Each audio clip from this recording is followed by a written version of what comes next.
Good afternoon, everyone. Welcome to the second day of SILC's quarterly meeting. Lord, will you take a roll call?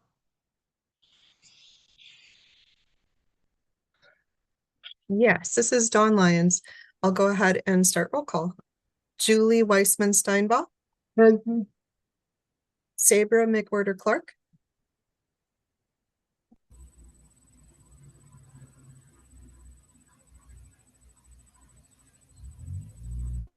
see her name. I'll come back. Margaret Marcucci, Present. Linda Voivoda, Present.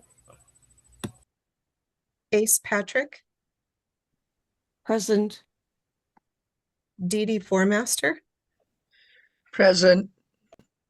Mark Tatter, I'm here. Sabra McWhorter Clark,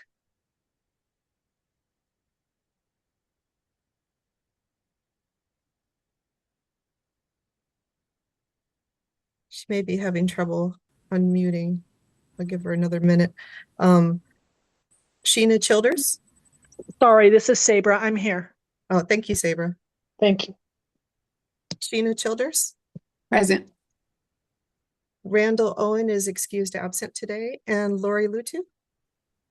Present. And we have quorum, Julie. We can get started.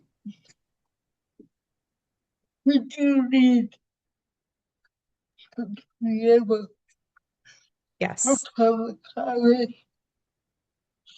For public comment, no action may be taken upon a matter raised under public comment period unless the matter itself has been specifically included on an agenda as an action item. To provide public comment telephonically, dial 1-253-215-8782. When prompted to provide the meeting ID, enter 929-904-1434 and passcode 707401. Comments will be allowed at the beginning and end of each day and will be limited to 3 minutes per person. Persons making comments will be asked to begin by stating their name for the record and to spell their last name and provide the secretary with written comments. Is there any public comment?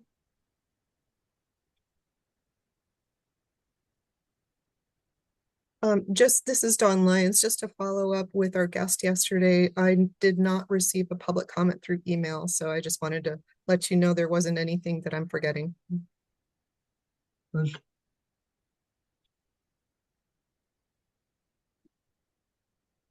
Any public comment?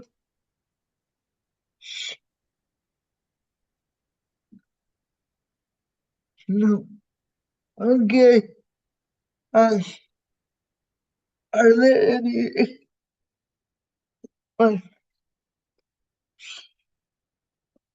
is there anyone who would like to introduce themselves?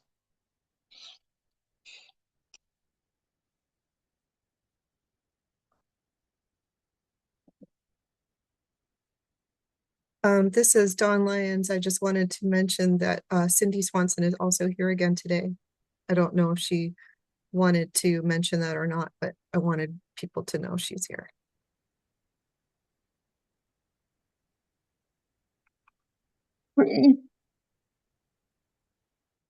Oh.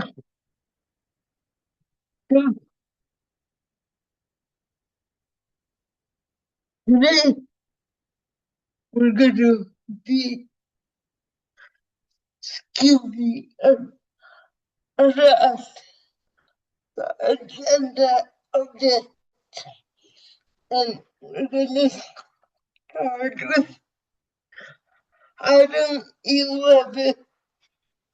And I would like to introduce Shredder British Allardyce Chief at ADSC. Shauna, would you like to speak? Yes, thank you so much. For the record, this is Shauna Brennan. I am sharing my screen. If you could bear with me. Trying to share my screen. One moment. I have a presentation. There we go. Okay. Thank you for indulging me. Trying to go to full slideshow. There we go. We're good. My name is Shauna Brennan. I will describe myself. I'm a middle-aged white woman with white hair. I am a senior citizen, and I'm very happy to be in this position with the state of Nevada. I am the attorney for the rights of older persons and persons with a physical disability, an intellectual disability, or a developmental disability pursuant to NRS 427A.1232. Today, I'm going to introduce myself, discuss the role of this position, advocacy rights attorney, discuss current legal issues, overview my office initiatives to support your 3-year plan, talk about my role coordinating legal service providers, and one of the bills that passed last year, AB 461, long-term care planning. At the end of my materials is a copy of the statute that authorizes my position. Introduction to Shauna Brennan. I am the Nevada Advocacy Rights Attorney. We gave it an abbreviated name for simplicity. I also serve as the legal assistance developer under the federal law called Older American Act. It is also my privilege to serve on the Guardianship Commission, which is a Nevada Supreme Court appointment. I am a graduate of Notre Dame Law School, and I am an experienced attorney. I'm passionate about protecting the legal rights of older persons and people with any disability or related condition. I am a Nevadan and I reside in Henderson, Nevada. The objective of my office is to support the legal rights, coordinate and provide oversight of legal assistance, and identify and mitigate abuse of older and vulnerable adults, persons with disabilities. I have listed here several of the items that I'm authorized to do by my statute. One item is called technical legal assistance and legal resource development. An example would be the Task Force for Alzheimer's Disease asked me to render a research paper on the definition in Nevada of capacity.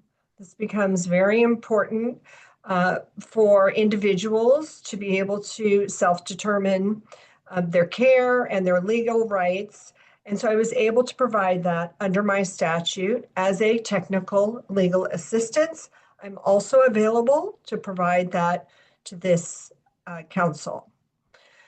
Another power that I have is to intervene and work with law enforcement. This is in the area of complaints, investigation, and resolution of allegations of legal rights being impinged upon, abuse, fraud, neglect, these types of things. I work very closely with Adult Protective Services, Long-Term Care Ombudsman, and the Office of Consumer Health Assistance, all housed within Aging and Disability Services.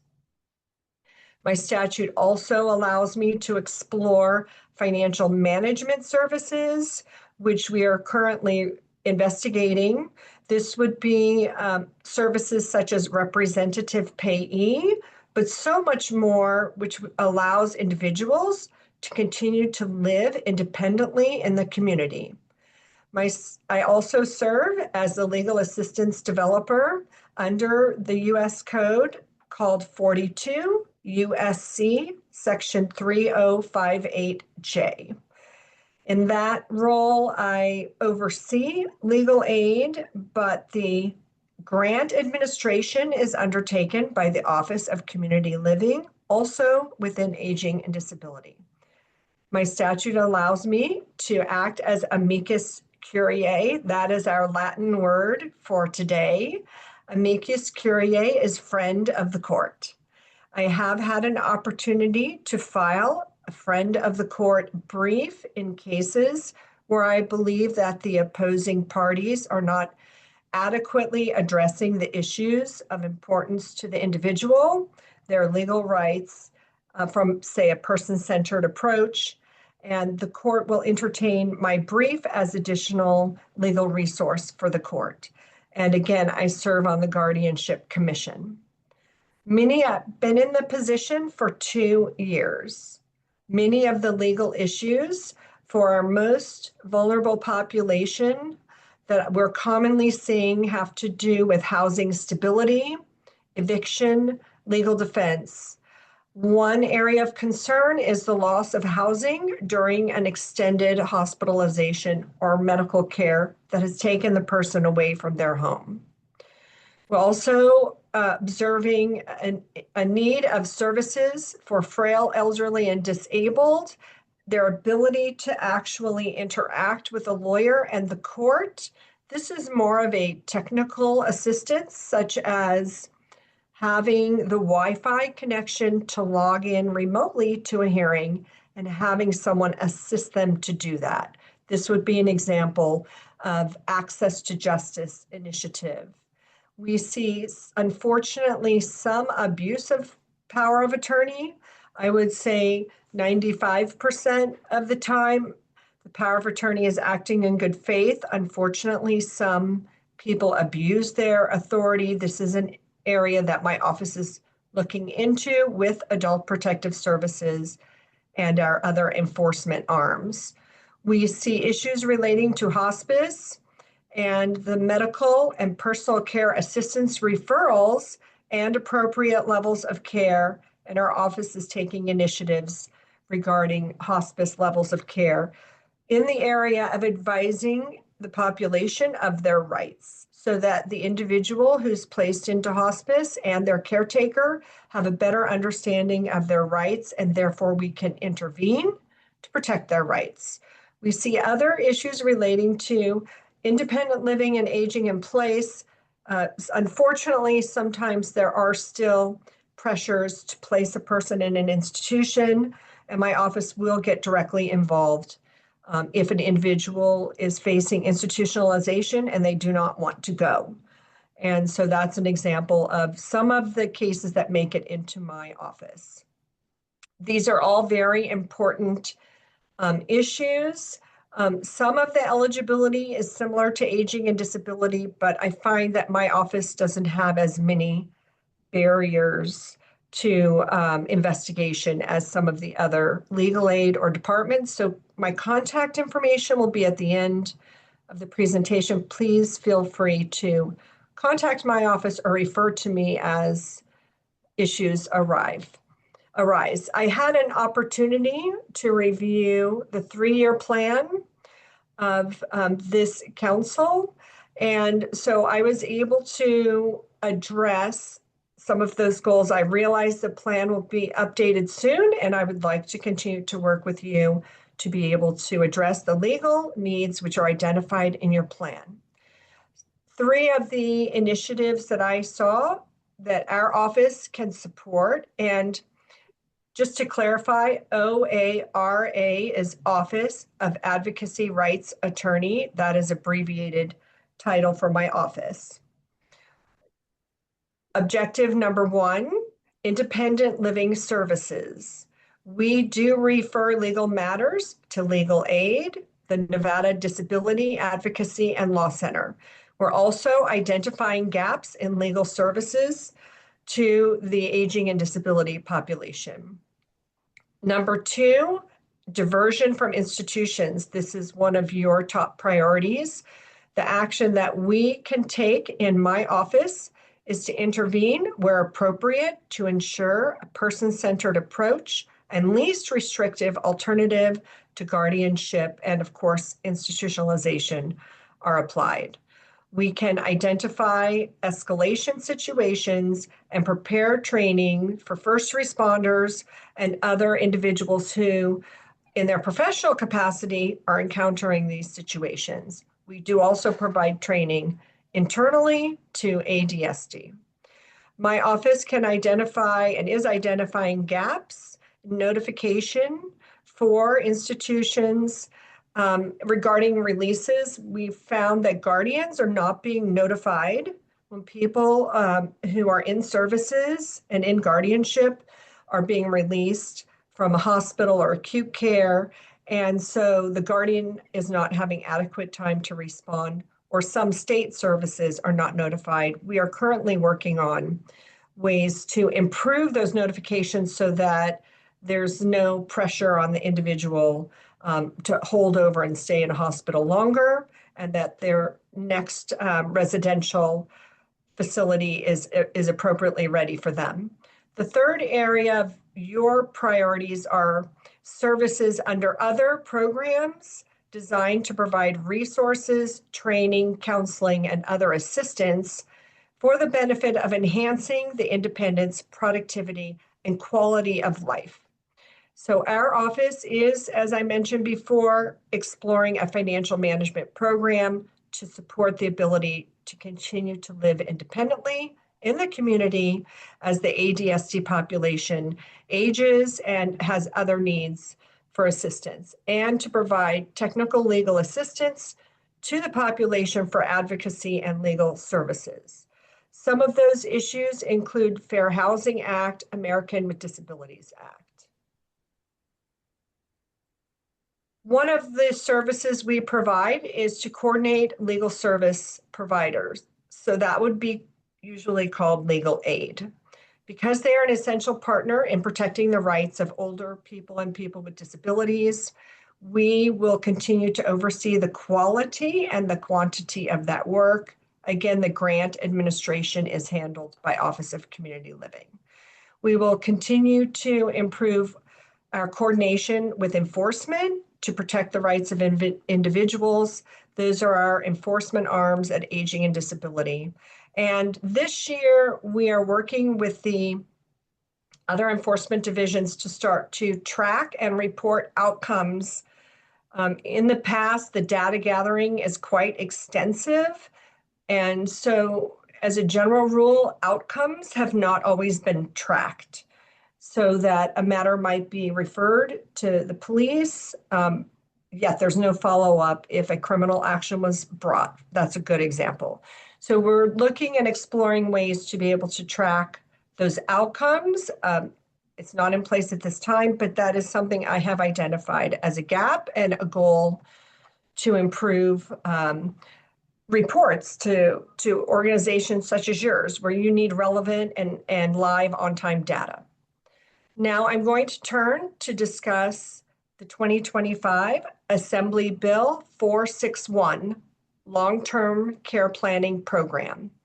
This was an excellent initiative that required the development of a program that would have a public awareness campaign about the importance for long-term care planning, maintaining information on a website, a centralized website to identify resources, coordinating with financial planners, insurance providers, and community organizations, and then addressing specific demographic segments.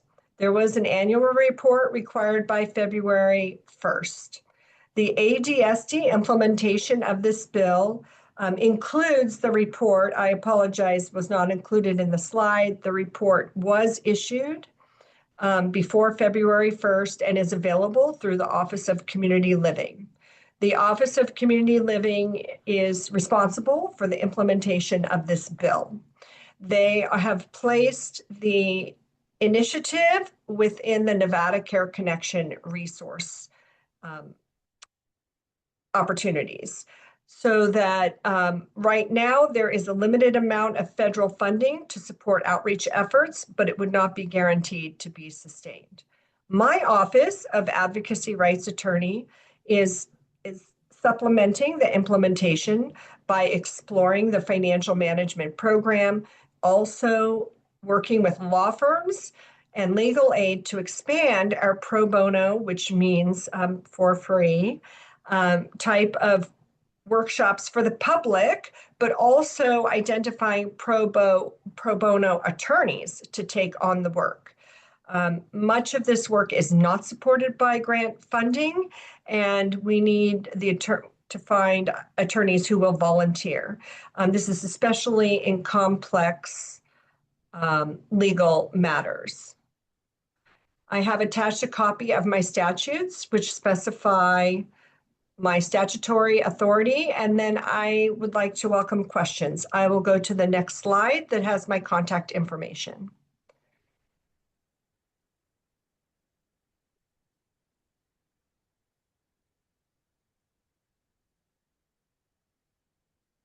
Thank you, Shauna.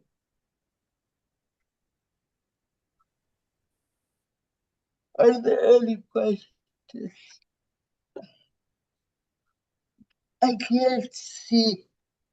Dee Dee has her hand up. I can't see this.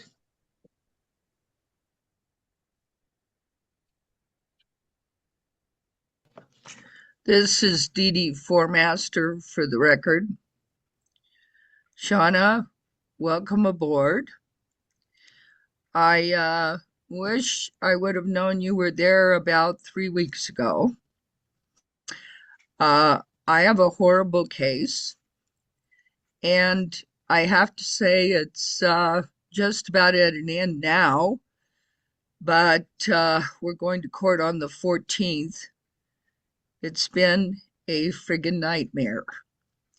And so I have gotten involved in elder care, but you know, there's enough services to put a band-aid on a gaping cut out there. And I'm sorry, but Adult Protective Services has not been helpful in the least, other than to threaten her caregiver, who then quit. And we ended up having to turn her over to the hospital because we had no caregivers because they threatened the caregivers. And there was no reason for that. She went to the doctor. She was thriving in her environment and doing fine, but she had elopement problems, which is a, part of the disease. But it just ended up being a horrific mess. So we're going to court with her on the 14th. And unfortunately, they're going to do guardianship. So, which she does not want, but, there's not much we can do about it at this point. So, but it's good to know you're there now, Shauna. Hopefully you can raise awareness on the facts that there is not enough care out there for our elderly population, and there is not enough programs. And so we really did, in working with this case, feel like we were putting just little band-aids on there. And so it was a real nightmare. Mhm. So anyway, just I'm glad you're there, and I will be definitely using your services. Thank you. Mary, Good afternoon, everyone, and good afternoon, Shauna. Thank you for the presentation. Wonderful information. I didn't introduce myself earlier. I'm Mary Wilsizer, and I'm the executive director for the center for the Southern Nevada Center for Independent Living, and our sister centers up north. But Shauna, I wanted to ask about the training that you're going to be providing for the first responders at a Center for Independent Living. We work closely with individuals with disabilities, and one of the hardest things to do is to gain their trust. And as we gain their trust, they start opening up to us. But then they are subject to fear. We say, okay, well, we can contact the ombudsman. These are the next step. And so we have the resistance from the individual with a disability, but we know things are not going the way they should. So I don't know if it would be feasible to maybe open up that training for nonprofits in the community. I know you probably have liability and other restrictions, but that would be one question. And the other thing that we run into now and again, and it's a tough one because it's individuals with, and essentially it's been individuals with mental illness who are being discharged. However, they're being discharged without a plan where to go next. Our understanding of a plan is that they should have a residence or a place to go to, but here's your prescriptions and then you're discharged. Oh yes, and we've had some that had no fare for the bus, and it usually happens on Friday afternoons. But who would be the best party to call in situations like that? And thank you in advance for your answers and welcome. This is Shauna Brennan for the record. Thank you so much. I'll take the second one first. And just clarify, are you referring to people with a dual diagnosis? So they have a mental illness and some disability? Mostly individuals with mental disabilities, individuals with schizophrenia, individuals that can't protect themselves. When somebody says it's time for you to go, you got to go. Yeah, Shauna Brennan for the record. Thank you for that. I don't actually work with mental illness with the exception on the Guardianship Commission. I happen to be on the mental illness subcommittee. So what I'd like to do is provide back to this council the answer to your question, who's a good referral, who they can speak to, who may be able to provide some of the case management into the housing transition. Of course, realizing it's up to the individual to avail themselves of that, but I find that generally they're stabilized at discharge, and so maybe that would be a good time for them to go into services. So that's something I'll have to provide back to you because, again, a mental illness isn't necessarily my well, but I do have access to those resources, so I will provide that. And then with respect to the prior question about training for nonprofits, I can provide training to anyone in the community. So it could be service providers, it could be the individuals themselves, maybe an association who's dealing with a certain group such as blind or hearing issues, so forth. So please just contact me directly, and then we could tailor something to that audience and make sure that the education piece is so critically important for people to be able to enforce their rights. They have to be educated. So I would invite that very much. And then, Chair, if I could just speak to the first question about the first comments from Ms. Dede about the elopement issues. We are actually looking at that in connection with dementia, capacity, and I think this elopement, and is it functionality of disease, and how restrictive should, how confined should the people be? I can't say that's fully resolved, but I'm looking for as much input as possible so that we can provide guidance to the medical professionals and the courts in a way that's the least restrictive for the individual. So please provide those cases to me as case studies, and then maybe we can improve the outcome for the next person. So I'm very sorry that this has happened and you're going into this other legal action. But my goal is to identify these issues and then improve the outcomes. So please feel free to contact my office, even if the situation has already occurred. Thank you. Margaret. Thank you, Julie. My name is Margaret Marcucci for the record, and I'm actually in Elko. And so I used to work with the Alzheimer's Association and Dementia Friendly. And one of the things that I did was to go around and I know the director of the ambulance, the NDF, fire department. And my question was, are you guys doing your training so you guys are much aware of our people that have dementia and Alzheimer's? We still have purple cards that they give to family members.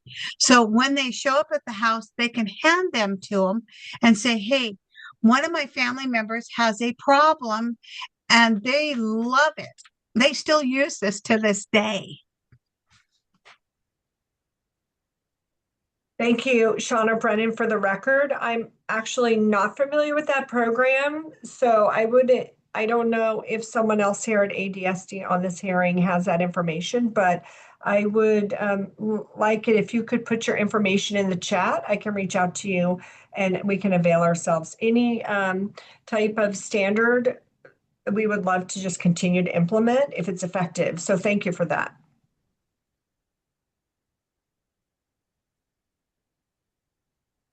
You need to do us. Yeah. Hi, it's Dee Dee Formaster with the Rural Center for Independent Living. Again, I think that there's, I'm right there with Mary Evilsizer because there's a real major problem with hospitals and the coordination of services. You are right, Shauna. And, our hospital, for God's sakes, here in Carson City, Nevada, discharges people on a Sunday. Now, who in the world would discharge someone from a hospital on a Sunday? I mean, for God's sakes, there's no services on a Sunday.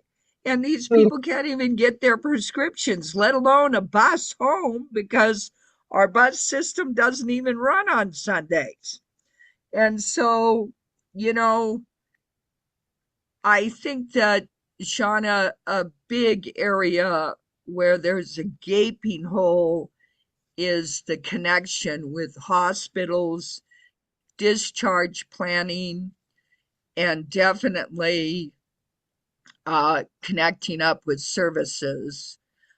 Because I have had people get discharged to the streets. I can't tell you how many times. As a matter of fact, 2 weeks ago, I just had a guy discharged to the streets who was clocked in the head with a rock, was in the hospital overnight because he was not conscious.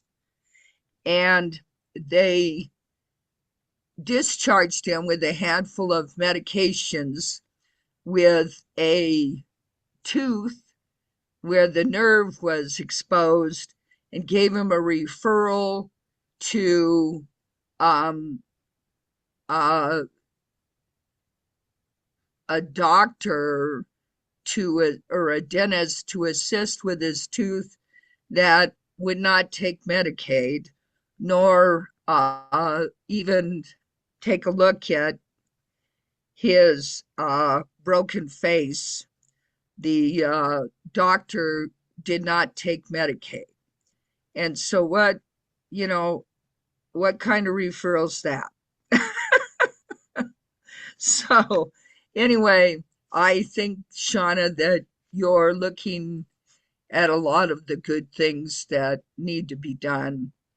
And I appreciate you being there, and I will be happy to give you a call and let you know about the case that I have been working on. Thank you. Thank you. One more question. And then we have to move on. Any more questions? This is Dawn Lyons for the record. I don't see any other questions or hands raised, but I did want to express my thanks to you, Shauna, for your presentation and for being patient with our council, not having the information about your request to talk to us previously. And really appreciate your patience and coming to talk to us today about these important issues. Donna Brennan for the record. Thank you for the opportunity, and anything you need, please reach out to my office. I'm available to support the great efforts of your council. Thank you. Thank you for that. And I really appreciate all the information.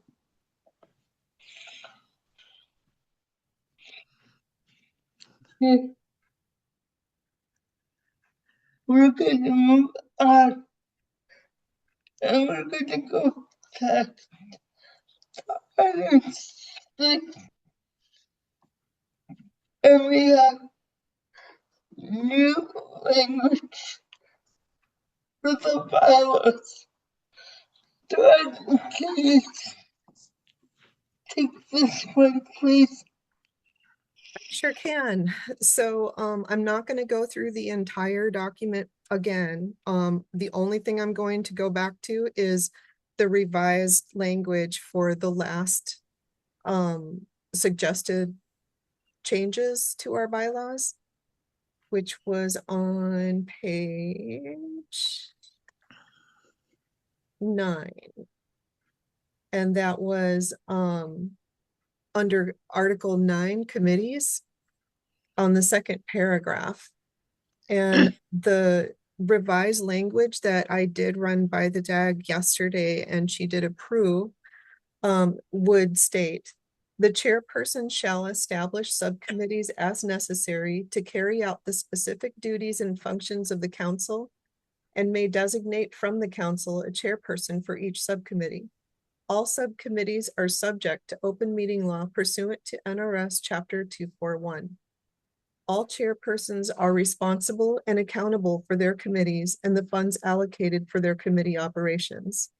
All council subcommittees shall consist of not less than 3 members from the council as appointed by the chairperson and may include additional persons who are not council members.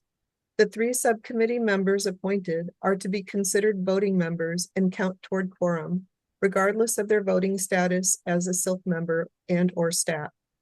The 3 subcommittee members appointed are to be considered voting members and count toward quorum, regardless of their, I'm sorry, that's a repeat. I'm gonna strike that.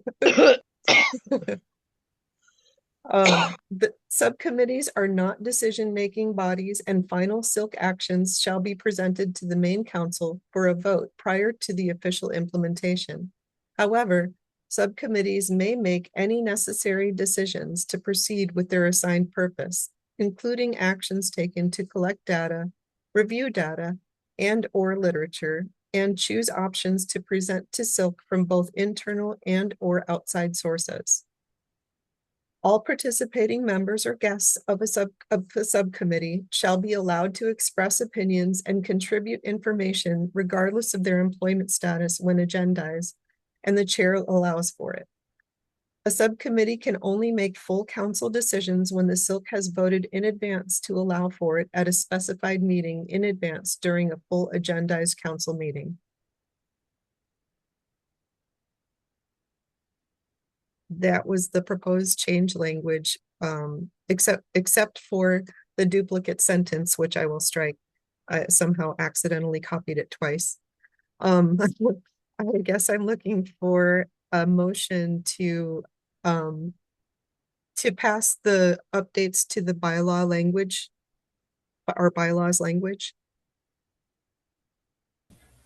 I motion to move the new bylaw language into the bylaws. Linda Vivoda, for the record. Petey Formaster for the record. I second it. I should do a roll call vote for this. You want me to do a roll call vote? Yes, please. Okay. Julie Weissman Steinbach, Yes. Sabra McWhirter Clark, Yes. Margaret Marcucci, Yes. Linda Voda, Yes. Ace Patrick, Yes. Dee Dee Formaster, Yes. and Mark Tatter. It's Okay. Motion passes. Yay. Now we're gonna move on. Item 8.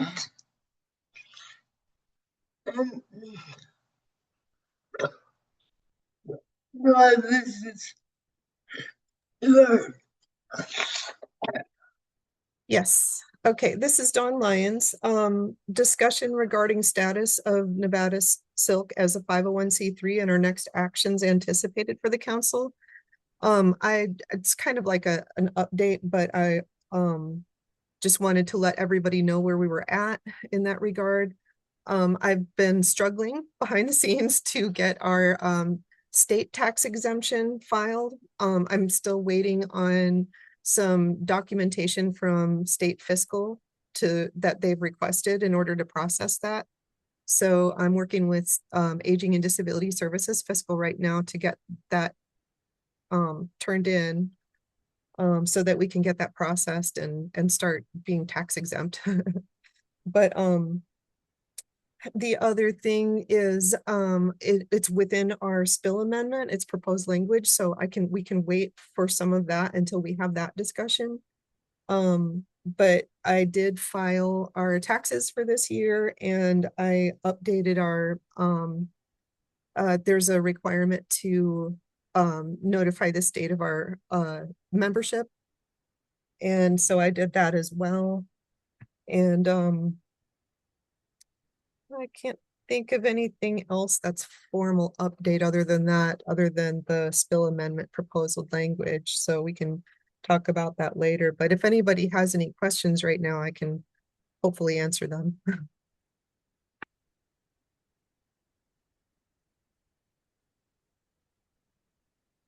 Everybody. This is Mark Tapp.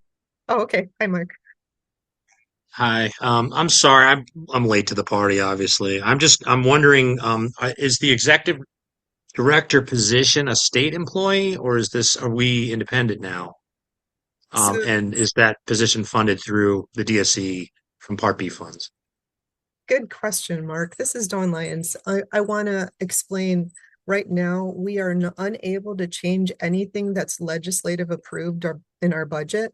So technically right now, the SILC has chosen to use state staff.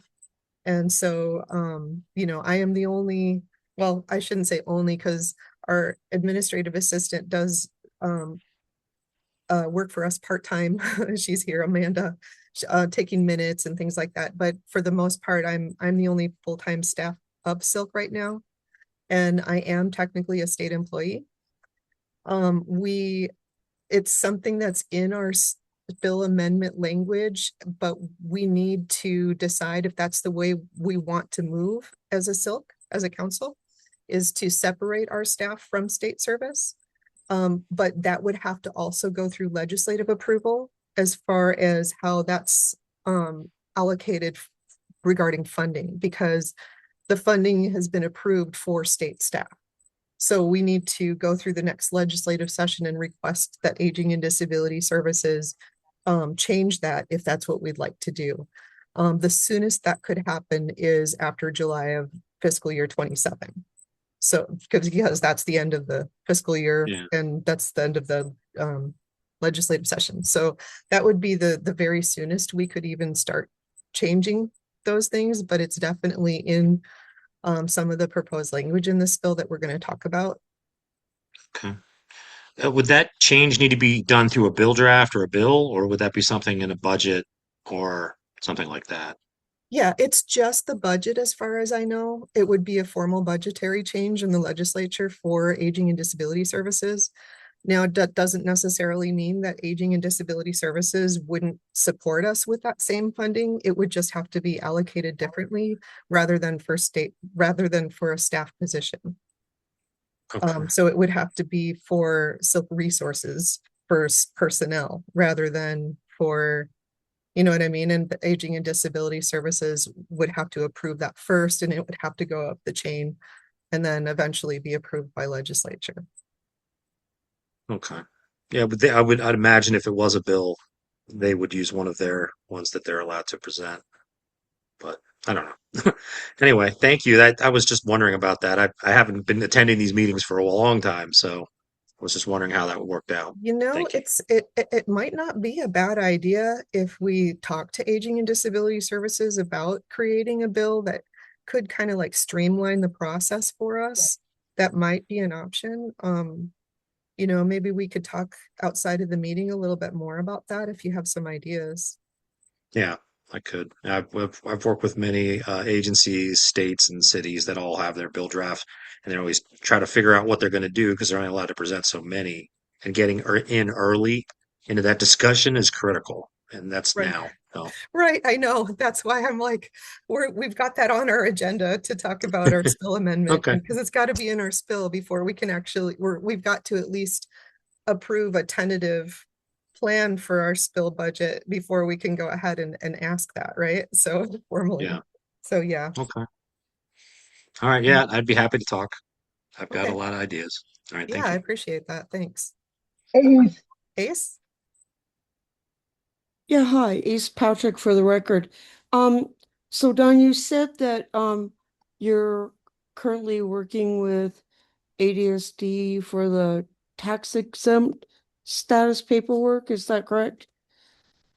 Yes. Well, what happened was I applied for state exempt tax status Right? and they responded back with a request for more information. And it's really just an accounting, fiscal accounting of the last year. And so I've requested that from fiscal since they actually have that fiscal accounting for the last year. All I have is our expenditures report. They actually have the formal accounting. So I have requested that from them. Okay, thanks. And I was wondering too, is there a timeline for when we need to have that and be able to submit it? Or is No, it I just don't, before? I'm sorry.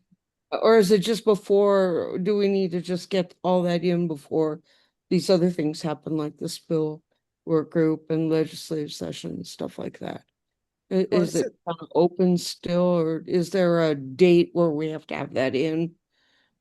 this is Don Lyons. It's not something that's required necessarily, but it would benefit us because if we could get our state tax exempt status, then when we do, if that's something we decide to do, I should say, you know, to preface that, when we have outside staff from state service and we need our own infrastructure that we can go ahead and therefore purchase those items that we need without having to pay state tax on them. Right. Okay. So hopefully they will help get that done fairly soon for you, so you don't have it hanging over your head. Okay, super. Thanks. I was just curious about that. Yeah, this is Don Lyons. The good news is that it's not a federal tax agency that we're waiting on this time. It's a state Yeah. tax agency. Yeah, that's what I was kind of wondering about, and also, Mark, I want to say thank you for being willing to work with Don on with some ideas that you have as well, because I know Don and I started working on this way back when, and then Julie took over as chair, so it's been a long time coming. So we're making movements, little by little here. So. Yeah, thanks. It's my pleasure. I don't mind. Anything I can do to help. Yeah, thank you. this is Don Lyons, Mark also, and the Ace, Mark and Ace. Also, you know, I'm new to this. This is a brand new process for me, but I am learning quite a bit. And I have asked other silks in different states, but they can't give me specific advice specific to our state. So that's important. If you know things that I don't know, Mark, which I'm sure you do, I appreciate all the extra knowledge and suggestions. So.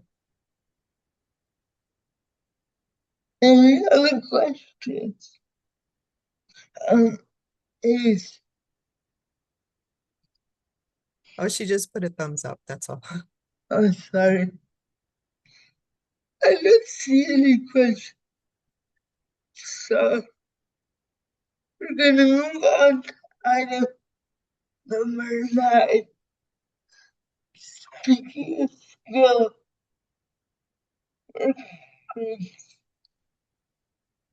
John, would you like to take this?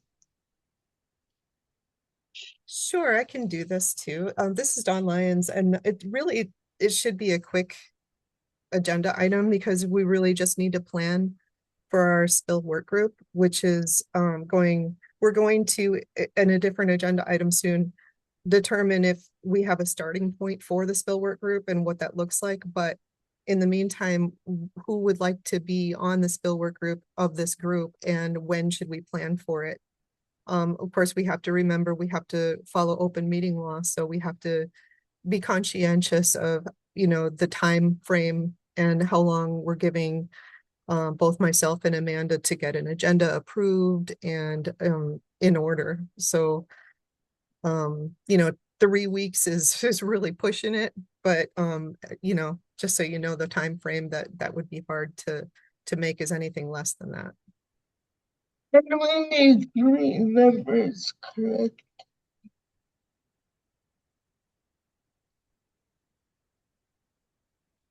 Dawn. Oh, yes, sorry. I was waiting for the captions and she caught it. She caught that. We need 3 members. According to the bylaws that we just approved, we do.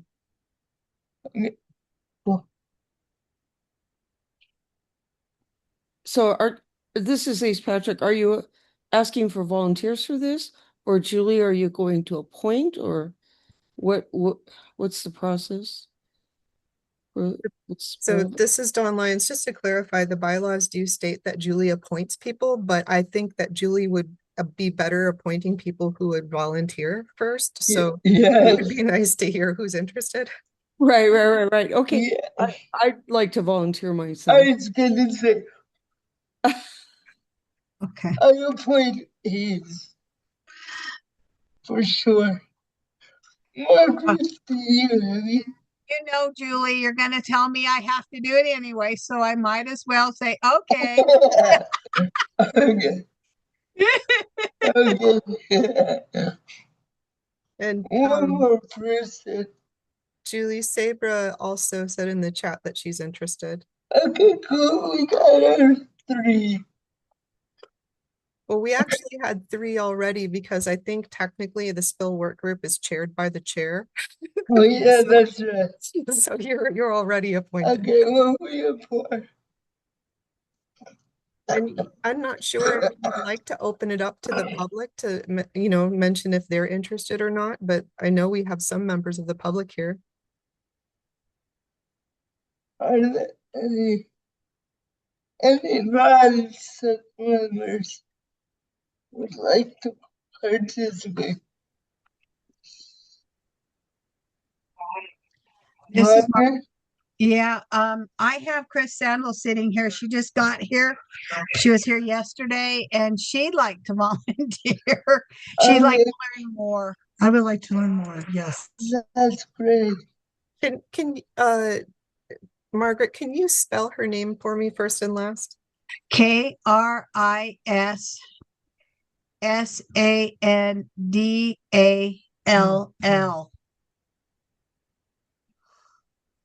Thank you, Chris. You're welcome. I'll send you her email here in a few minutes. Thank you. Thank you. Mary? Yes, Dawn, I'd like to volunteer, and I know we only have 3 weeks. So from the get-go, let me see. I have standard meetings every day. So let me know what date and time you're going to meet, how long the meetings are. But I'm always available for input, but I'd also like to volunteer. So this is Dawn Lyons. Thank you, Mary. It's something else that we can talk about right now also is availability and when we'd like to have these spill work group meetings. A lot of people have standing meetings during the week, during the day. So I don't know if everybody wants to have these after hours on a certain day or if a weekend works better or, you guys let me know. I'll be happy to volunteer too, Dawn. Thank you, Dee Dee. Also, Mary and Mark as well, just so you know, you're going to be invited regardless of whether you volunteer or not, because you're the Centers for Independent Living. And we need to sign off, right? Right, right. This is Ace Patrick. I think last time I remember one of our spill work groups, we did it on an evening, weekday evening, so we weren't interfering with a weekend, and then people were off because I remember meeting around like 6 p.m. or something on Yeah, that's what I a remember. day. That's what I remember too.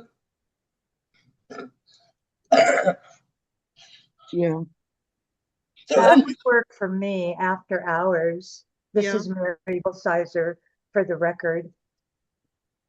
Okay, so So, this is Dawn. If we were to have an evening at 6 p.m. for a spill work group meeting, I think we'll probably need at least an hour and a half. Would you say an hour and a half or 2 hours, just to be on the safe side? let's do 2 hours Okay, just to be safe. And I could do any night except Tuesday. okay. How about Thursday, May 7th? Okay.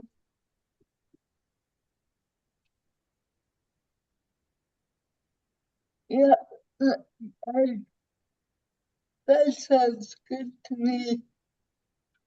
How about the rest of you? Dawn, I have a rec club on that night, my recreation and support group. Let's see what else. The first Thursday of every month is when we have that. When do other people? This is Ace. What about a Monday night instead? Since it looks like somebody's got something on a second or fourth Thursday, and then there's the first Thursday, can't do Tuesday. What about a Monday? Because I think that's when we held the last one, and it was a Monday at 6 p.m. I don't know if that works better for people or not. Yeah, this is Margaret Marcucci I'm the one that has the Thursday. Chris has the Tuesdays. And my support group is on Fridays, the second and fourth Friday of every month too. So Yeah. would About Monday Monday, night. What because about Monday night?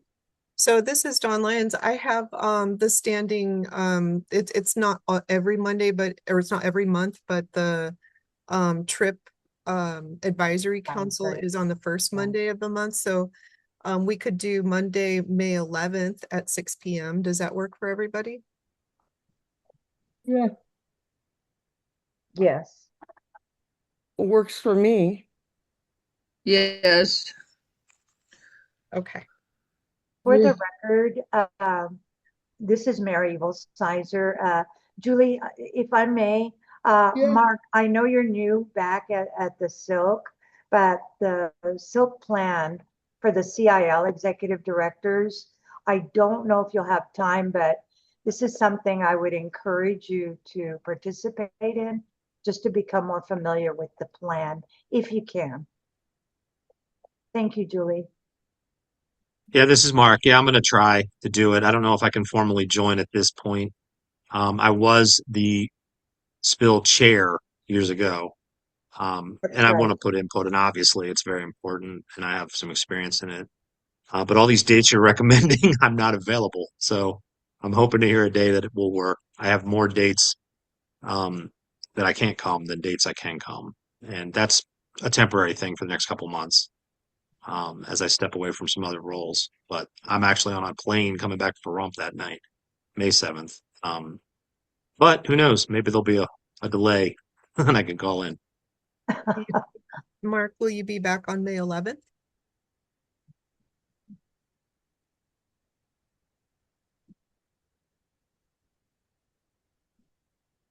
I'm going to check here.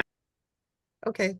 Well, I was also going to say, and I hear I'd like to caution people as far as who is committing to be a permanent member, because you will count towards quorum.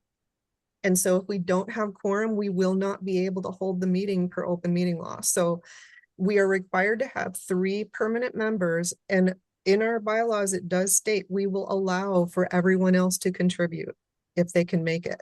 So if you don't know that you're going to be able to make it to every single meeting, I would caution you on committing to that. Right. Can I suggest we take this offline and then we take a 10-minute break?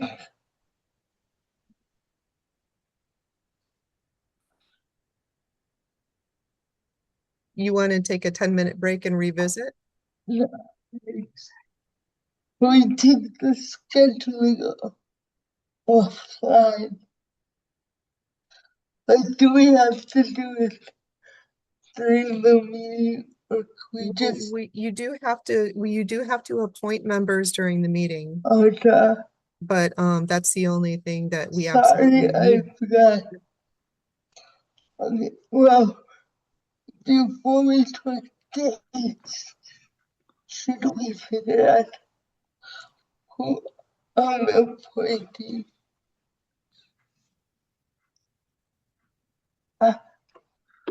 Because then we can take an hour, just throw dates around, and I really don't want to do that.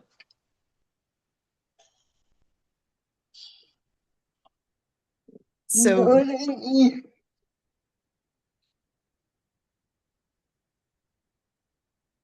sorry, Julie, I missed the last thing you said there. I said we just take an hour throwing dates around, and I don't want to do that.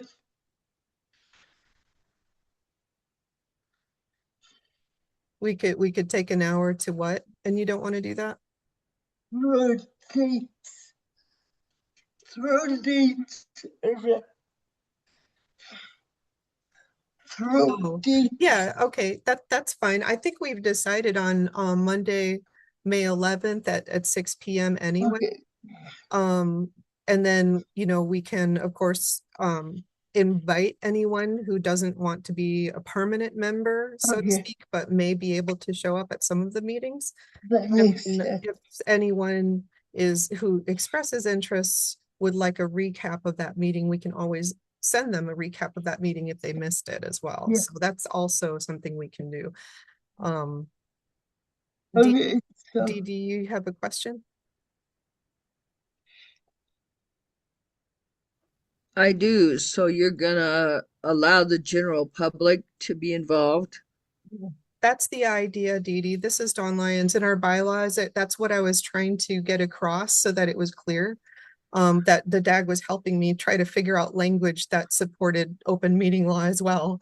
So what we'll do is on our agendas, at least this is how she explained it to me, or to the council yesterday. On our agendas, what we'll do is on every agenda item afterwards, we'll open it up to the public as well for contributions.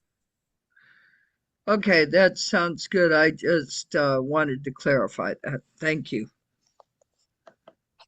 Yeah, we definitely want public input. We want as many stakeholder input as we possibly can get for our state plan. Margaret. I promise you, Don, I won't schedule any other meetings on this day. Cross my heart. That's an ongoing funny thing. You better write that down and keep that, but I promise. It'll be in the minutes, right? Linda, do you have a question? Yes, this is Linda Vivoda for the record. I've not ever done a spill before, and actually I'm telling you right now, my fear is kind of like getting out there, and it's just part of my whatever's going on with me. So I may come on the 11th just to see what y'all are doing, and then I can decide from there. Is that okay? This is Dawn Yeah. Lyons. Of course, everyone is always welcome. I would encourage every SILC member to show up if they can. It's not necessarily possible for everyone all the time. I understand that. But this is our state plan for independent living. So I definitely encourage you to at least come and listen if you don't want to participate. Okay, thank you. I guess it's on you, Julie, to go ahead and make appointments now. There's Okay. you. I got you down. Yeah. So you got Ace and you got Mark. Ace and Margaret. Okay. And is there anyone from Southern Nevada who wants to join? Is there anyone from the public out there who would like to Sure. join? Is that what she said? No, Southern East and Rikers are in the north. Is there anyone in the south?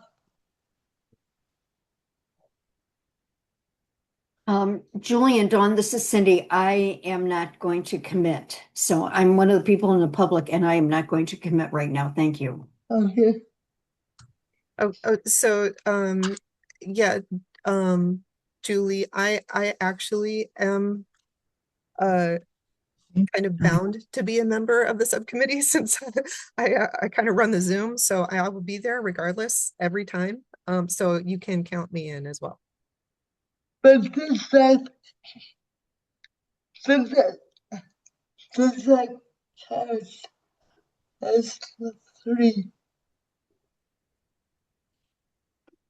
Were you talking to me? No. Done. It does. In fact, we've got four now. There's you so far appointed yourself, Oh yeah, I forgot Margaret, to and get it. Ace. One question I would like to ask the administrative assistant from Aging and Disability Services, but I understand if she can't be there since it's so late in the day.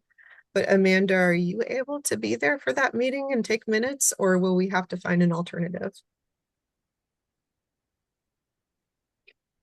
This is Amanda Malta for the record. At the moment, I can't commit to that, but it's something that we'll all work with my side of things to see. So I would have to get back to you on that.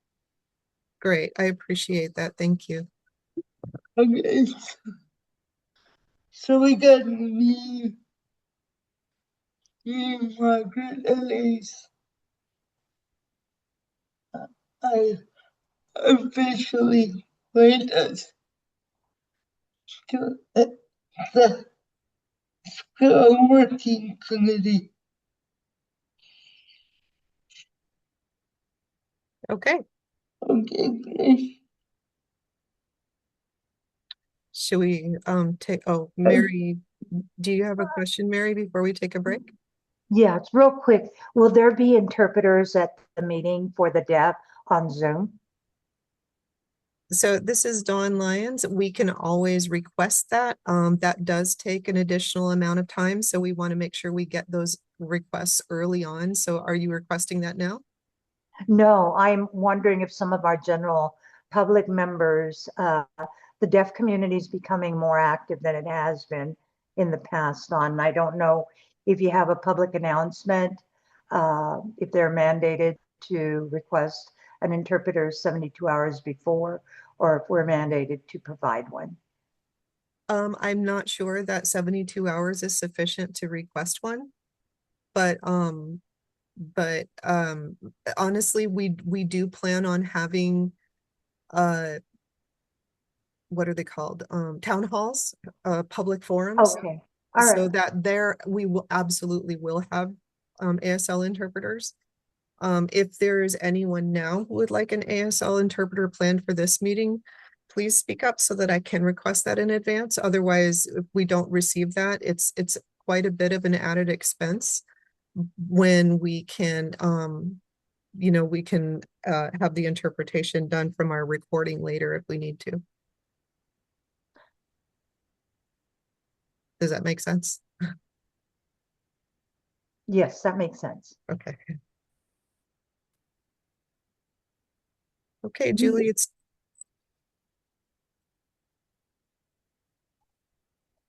do you want me to pause the recording for a break? Yes, please. It's now 2:10. I'll see you at 2:20. Welcome back, everyone.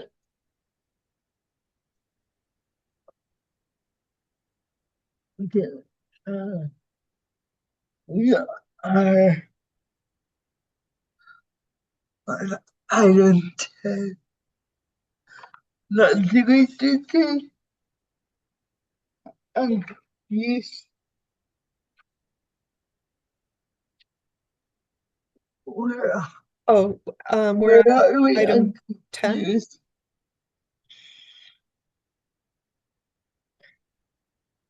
Okay, we're on item 10. Um, go ahead. Would you take it? Yes. This is Dawn Lyons. So it's our evaluation of our spill, and since we are discussing our potential, well, our spill amendment, our inevitable spill amendment, and we just decided to start our work group again. I would like to take the opportunity to answer any questions about the proposed spill amendment language changes that I put in the I put them in the materials for our meeting today. And if anyone needs me to go over any specific ones before we go ahead and either have a discussion about what we need to change or approve it for moving forward with a draft to begin with at the spill work group. I hope that made sense.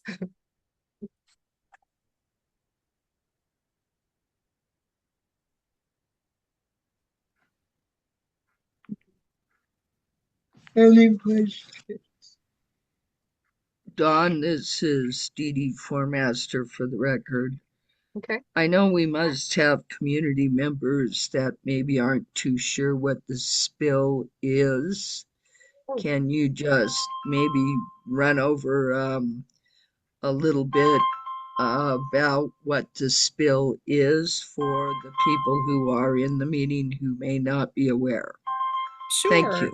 Sure. Thanks, Dee Dee. This is Dawn Lyons, and it does say that the abbreviation SPIL or acronym SPIL stands for the State Plan for Independent Living in our agenda.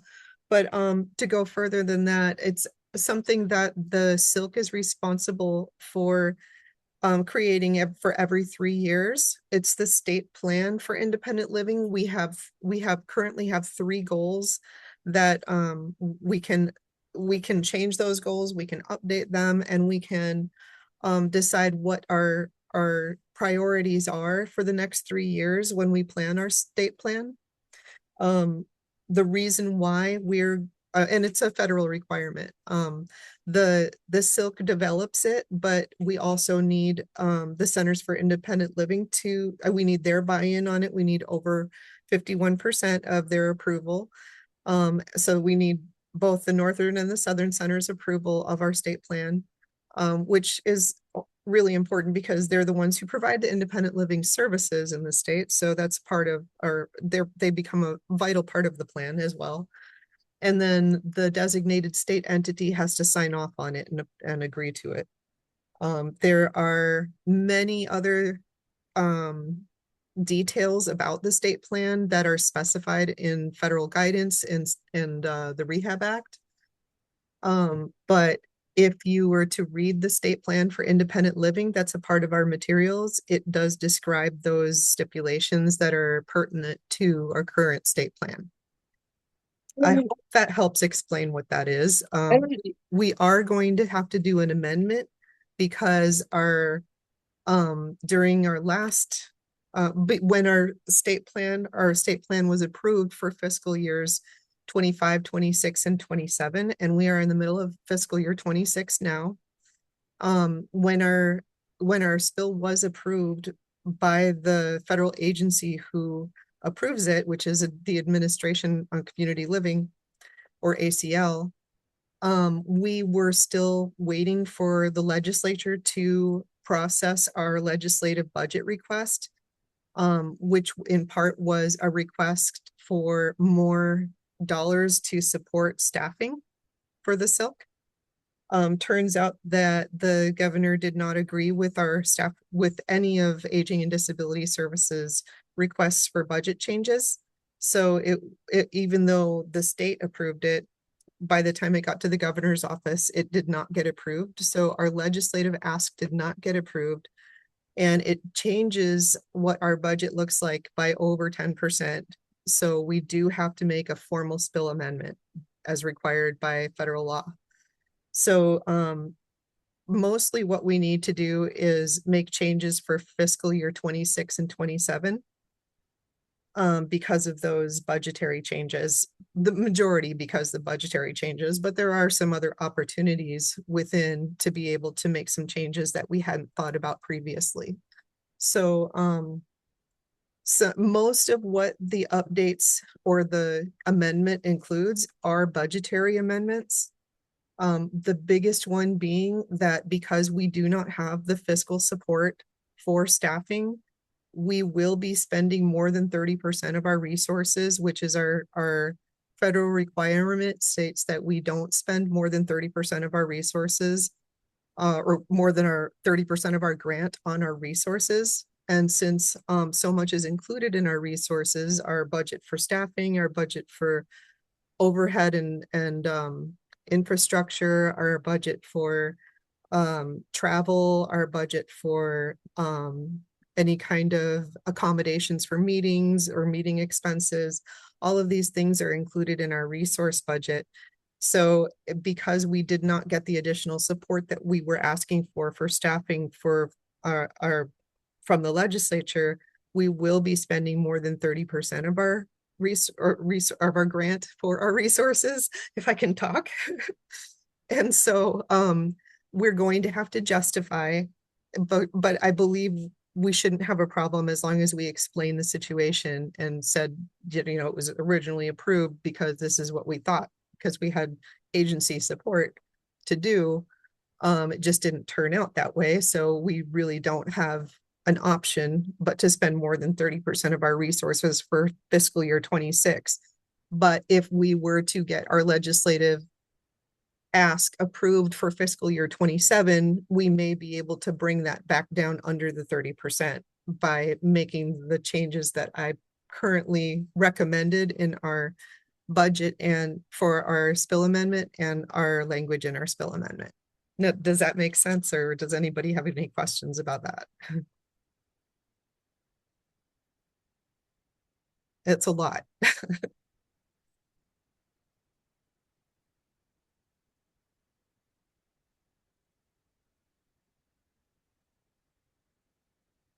So something, sorry, Julie? You need a motion. No, not yet, because I want to make sure everybody understands everything that I've tentatively kind of put into a draft for the spill work group to get started with. Isn't just about salaries, but it was also because the amount went up for our resources. We had to reduce our expenses for the community as well, because we had to put more in our resources to cover that. So it, you know, we have to take away from some of our projects, basically, is what I'm saying, from our subawards and our community support. And so some of those expenses that we had last year, we aren't going to be able to continue with this year and potentially the next year after that. So I did recommend some changes to that, but it turns out that we may be able to keep a lot of it where it was at. So some of our third-party fiscal agent for outreach, we can keep that, which is important because we use that to pay for expenses that the state doesn't necessarily allow as far as state policy and procedure goes, but it's allowable federally and allowable per state law. So it allows us to kind of not not utilize like state contractors, or it allows us to utilize who we want for certain services and things that cost us money regardless, and that helps us to save on expenses sometimes. It also allows us to pay for Youth Action Council members' travel, whereas the state doesn't allow for that because they're not SILC members.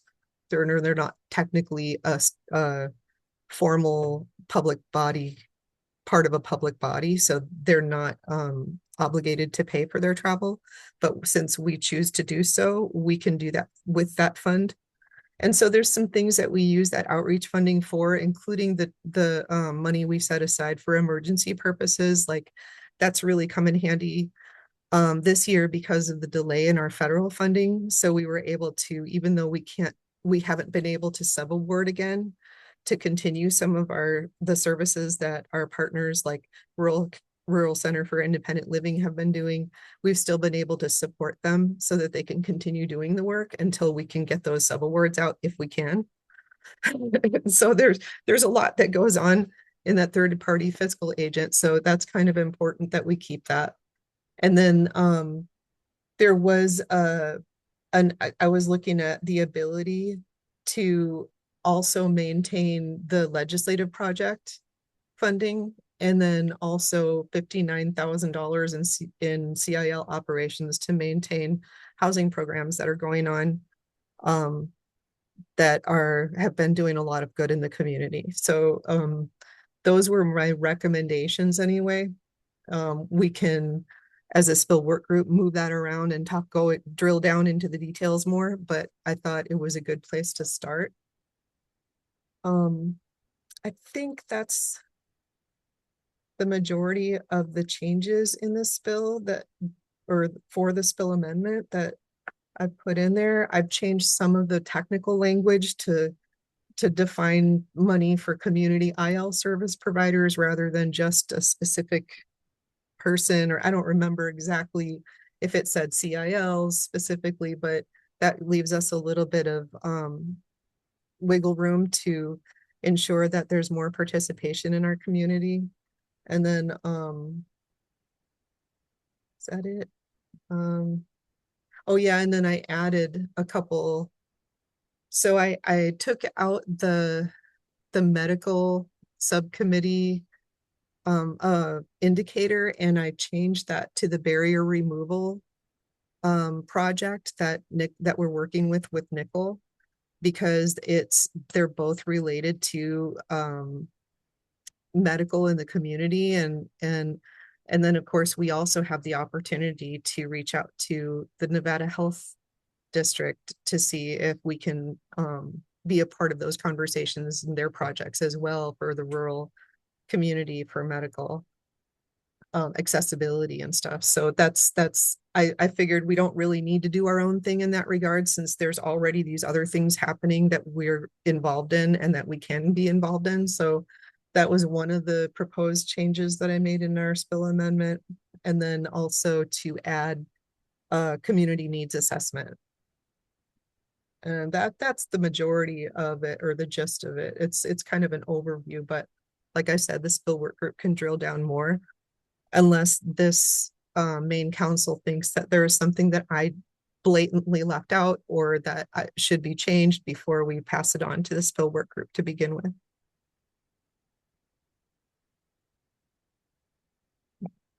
Oh, one other thing, I also added language for innovation and expansion funding after discussions with Voc Rehab. So as long as Voc Rehab agrees to the language proposals that I put in there, which I'm still kind of waiting for a response from Drazen, but I think he's probably waiting for a response from RSA.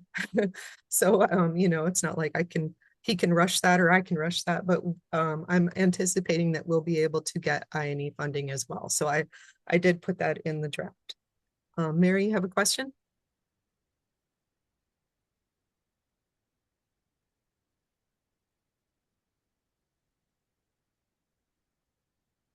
You're still on mute, Mary. I'm sorry. Sorry about that. For the record, this is Mary Sizer. In the previous SILC, we had discussed some language that needed to be changed for the DSC.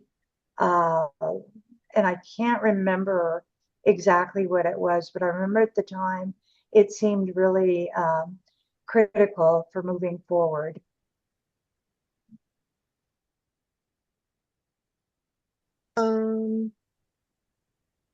I can check my notes because there was Yeah, a change that 'cause needed to be just a few words. yeah, definitely. If you find them, send them to me. And what I can do, since if we agree to start with this draft with the spill work group, is I can bring it up to with the spill work group so that we can implement whatever changes we need in that. Okay. And then just the other thing, I didn't have a chance to go back and compare this with, fiscal year 25, but I believe the governor had approved staff salary increases, and sometimes those get lost with updates. So just wanted to make sure we left those intact.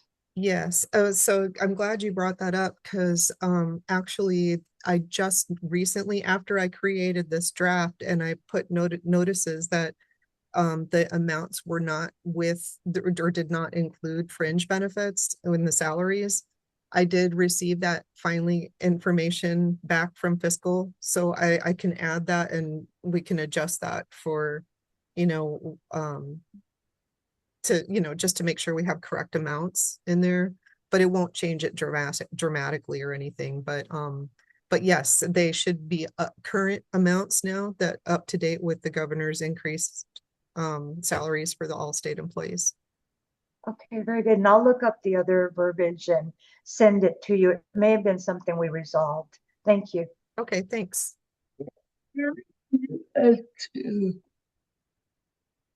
But I don't remember the details. Could you repeat?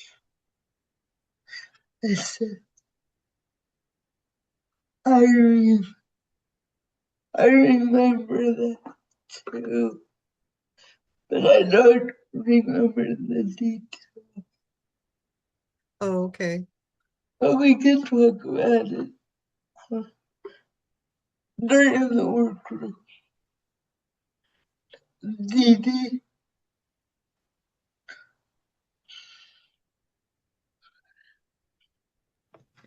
I know the budget is really stretched for the next couple years, but I just wanted to speak for the rural areas and about the important work that we do out in the rurals. Although, I also want to mention how much I respect and appreciate the work that Mark is doing out in the communities. Our work is very different from Mark's work. And we live in our communities, and we are very much aware of what is needed in those rural communities. And I think it's very vital for us to be funded for this reason because we are very connected with the communities that we interact with. And we are here on the ground reaching out to the disabled who are on the streets and the elderly who are on the streets. And we do very, very important work in our communities. And I think it's really important to realize that the work we do is very different than the work that an NCIL does. And being in your community means that you may be aware of things that other people are not aware of. and needs that are not really well known. And so I just want to say that the work that I do, as well as Margaret does in her community, is very vital. So just wanted to point that out. Thanks so much.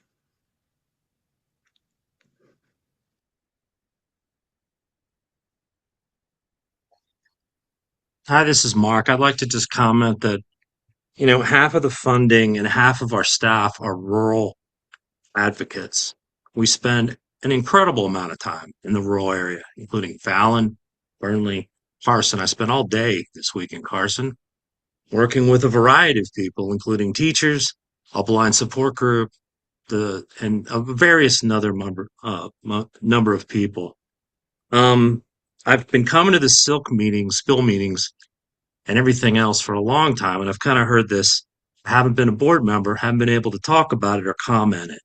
And I think this has to be addressed. The Northern Nevada Center for Independent Living is everywhere in the state.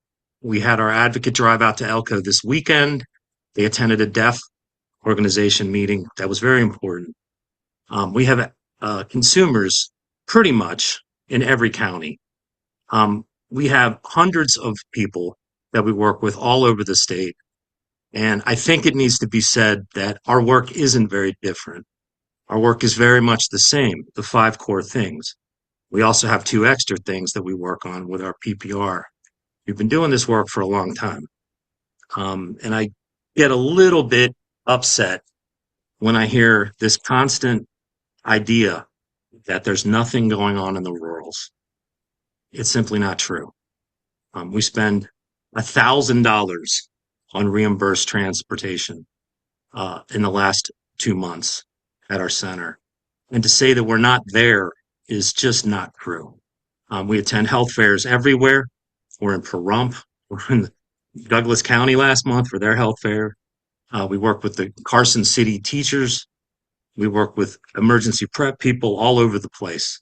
If you go to our newsletter and you subscribe to it, which I recommend you do at nncil.org, you will get a list of all the things we do in the rurals as well as in Washoe County. To simply put it, we're everywhere. We're doing the things we need to do. And just because you guys may not hear about it as much, we haven't had a lot of representation on this meeting. I'm going to be here and I'm going to tell you about it going forward because I think it's important that you know that the rurals are not forgotten. We're very much there and we're there continuously and have been. But just because you don't hear about it doesn't mean it's not happening. I know that's an easy thing to have happen, but I think it's important that you guys hear that. And I'm going to be on this board, and that's what I'm here to tell you. We're covering it. Thank you. This is Dawn Lyons. If I may, Julie.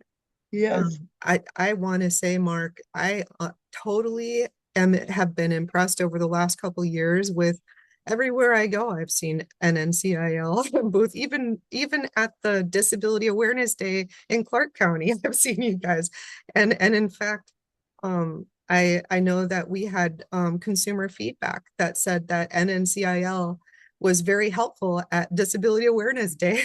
So I just want to say it has not gone unnoticed, and despite some of the perceived rhetoric that's been happening on this council in this council's discussions, we are well aware that NNCIL is everywhere in the state, and I have witnessed that personally. So just wanted to say, it may seem like that it's discussed that way sometimes, but I can vouch for you that yes, NNCIL is truly everywhere. And we're going to make hard decisions. But I think everyone on this council is working overtime to keep independent living alive, and we need to work together and not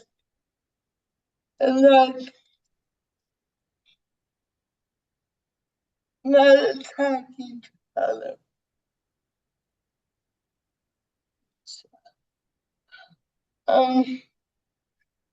It's clear that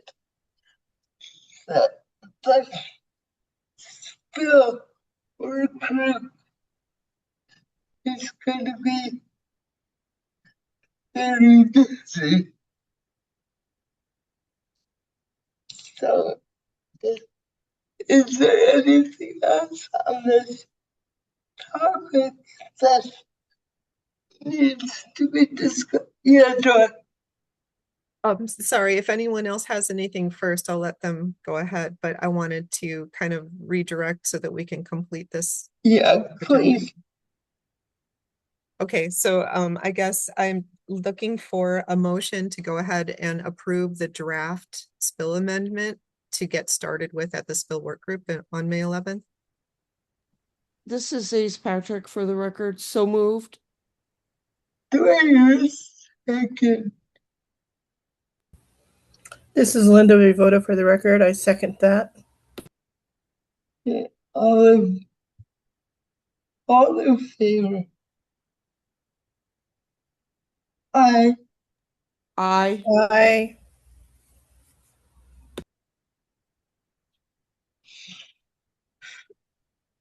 Any against? Motion passes.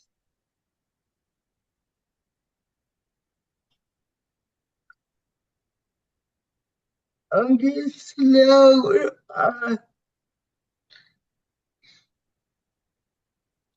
So this is Dawn Lyons. There was one last thing that was included in this agenda item that wasn't part of that specifically, but it said with an asterisk on the next page, so we wouldn't forget to talk about it. To include data review discussion and needs assessment options and evaluation of SILC's relationship with the current DSE. So, Oh, yeah. so I guess since we've already talked about the needs assessment options, I can clarify that more though. I can say that I received some information from Ohio SILC that they actually were able to get a proposal submitted for a statewide needs assessment that was pretty comprehensive for $30,000. And so my recommendation was that we put the same type of RFP out or request for proposals out for the same amount. Because if they can get a proposal for $30,000, then surely Nevada can. So we'll go ahead and discuss that later, but that was also part of what I had put in the state plan amendment language as a proposed amount that we could include. And that was for fiscal year 27. But as far as the relationship with the current DSE goes, we did not start discussing that. And I do think it's important that we have that discussion because we are supposed to come to some kind of a determination by the end of this fiscal year, which would be September 30th. So I'd like to open it up to anyone who has any thoughts on that first before I begin.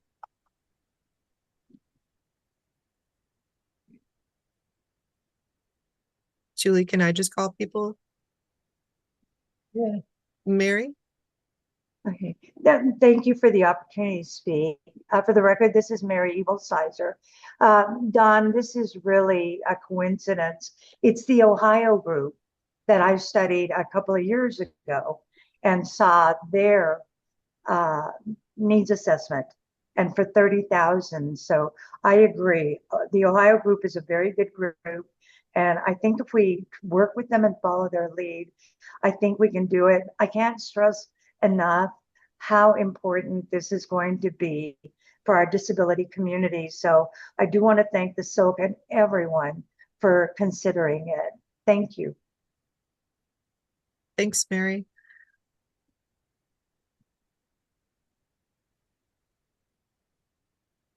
Does anyone else have any thoughts on either the needs assessment proposal or the relationship between the SILC and the designated state entity?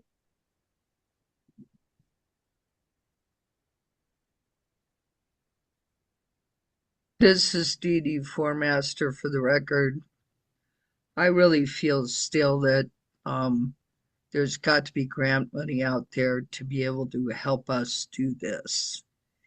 And it's very, very needed in, you know, in the state of Nevada. It's been needed for years. But I really think we could probably take a good look at where we could maybe find some grant funding to help with it. So this is Dawn Lyons, and I am definitely open to suggestions on that. In fact, if we were to come up with an alternate way of funding our needs assessment, we could reallocate the funds that are in even an approved budget for that. So it's not necessarily that we can't deviate from that. So, you know, I'm open to it, and possibly it might be easier for a Center for Independent Living or an outside organization that can provide services to be able to receive a grant in certain circumstances. But like I said, Dee Dee, you know, tell me what you're talking about, and you know, I'm open. So that's not necessarily off the table. That's Mark great. Tatter. Thank you. This is Mark Tatter. I know you had mentioned yesterday that DD Council received funding from a grant for data collection. What was that, a state grant, or was that, did that come from the outside somewhere? Dee Dee, I believe you were the one who mentioned that. I am not sure where it came from, but maybe Margaret knows because she sits on the board. Go ahead, Margaret. This is Margaret Marcucci. Yes, I'm on the DD Council board. They said that they had gotten a grant. They had written a grant. I don't know where it was out of, but I know that they got most everything funded for that. I know that 4-H is also doing one, and she said she's gotten a grant for hers. I won't see her until next week to ask her where she got her grant from. Yeah, this is Dawn Lyons. Margaret, if you could ask her, that would be great. Maybe it's something we could look into. But as far as the DD Council goes, I believe that they are discussing putting out a sub-award from the grant, the federal grant that they actually received to do a needs assessment. I think that's what they did, but I can't promise that that's the They case. said they already did one needs. Cynthia might not remember too, that they that they had done the needs assessment. They had gotten it. It was in their state plan. So Right. and I said 4-H is doing theirs. Somebody else here in Elko is doing theirs. I don't remember who it is. I can ask tonight. I think it's the police department that's working on a needs grant here and stuff like that. But I can ask the chief. I can ask 4-H. I mean, I go there all the time, so why not, right? Yeah, why not? This is Dawn Lyons. I've also had discussions with the Larson Institute and the Gwynn Center and all kinds of other organizations that have done needs assessments or are working on needs assessments currently. The Larson Center doing a needs assessment for Division of Public and Behavioral Health, and you know, they are very state specific, and the state basically the state is the one who designs those studies and defines the parameters that they're around, and so they're not necessarily what we're looking for, and they don't align with what we're looking for. They overlap in cases in some areas, but they're not specifically independent living or disability services that would fall under independent living related. Not all of them anyway. So that's why we've discussed having our own rather than relying on those other needs assessments that are already out there, because they're only little bits and pieces of what we're looking for. And in the past, I have done that. I have brought all of those together, including data from the Department of Education and the I'm going to call it the GMAC again, because that's what I always call it, the Grants Management Advisory Council. And How about, have you tried the Pennington Foundation? send me the information and I can ask, or we can at least send them our Okay, request for I've got, proposals.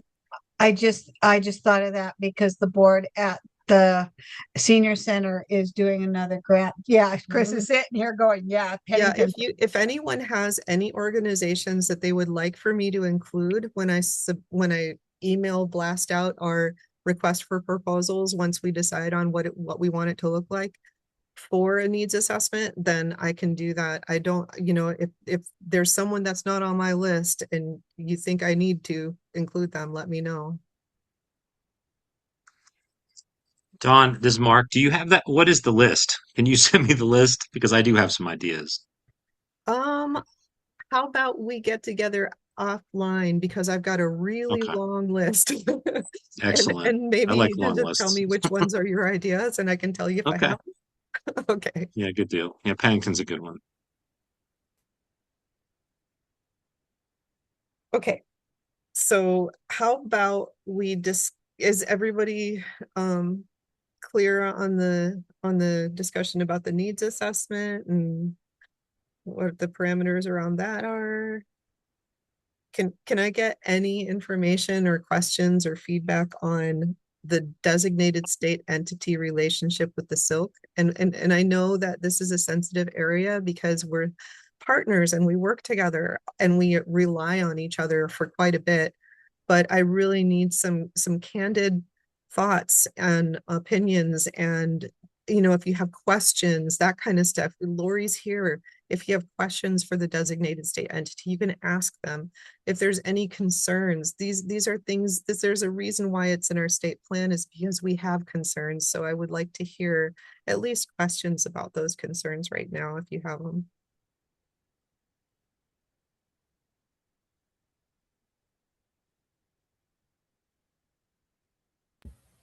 This is, sorry, Julie. I do have a question. This is Linda Vavoda for the record, and I was trying to raise my hand, but doing a laptop is not very good when you have to use your finger. My question is because we're having problems getting funding,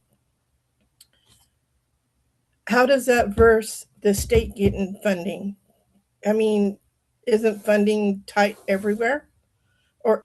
And this is just a general question because if we're having a hard time getting funding, how is everybody else getting funding? And I know that one with the Pennington, and I've heard of that one a long time ago, and I agree that is a good foundation to get funding from. Um, however, my worry is after we get the funding, what will they want in return? You know what I'm saying?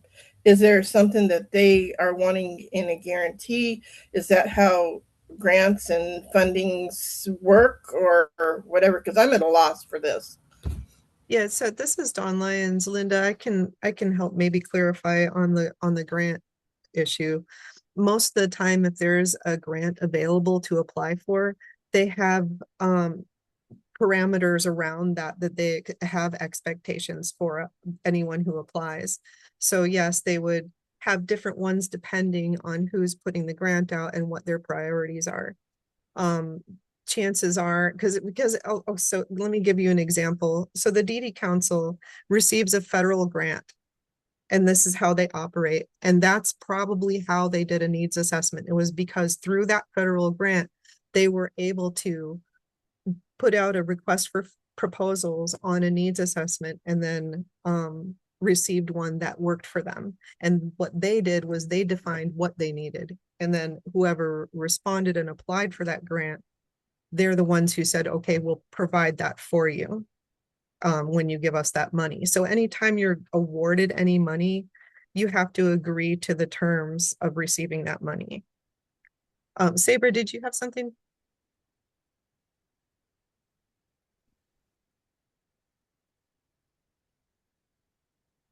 Oh, you muted yourself, Sabra.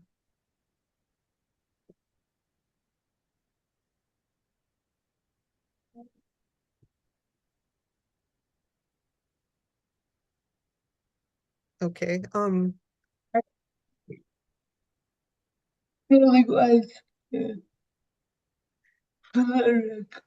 the, Um, yeah, you know what, I'm gonna go ahead and address Linda's second part of what she said. The second part of what, or the first part actually of what you asked, was about how is everybody doing on grant funding? That SILC has had a hard time getting our grant dollars, because of the federal shutdown. So I think maybe I can kind of answer that, but then I'll let Lori continue after me. Is, yes, it's been a struggle for all of us. You know, the government shutdown really, it slowed everything down and put us on pause for a while. And so now it's like there's still pause because we still haven't received our full grant for the fiscal year. We've only received the first installment and it was 4 months late. So we're struggling with what our goals and our plans are, and our budget says we're supposed to be doing for the year. We don't have the money to do it yet, but we do have at least the beginning amount to get started with what we planned, and to at least get started on what our state plan says we were going to do in our budget, but it's just not the full amount yet. Lori, did you have anything you'd like to add to that? I can't speak for Aging and Disability Services grants.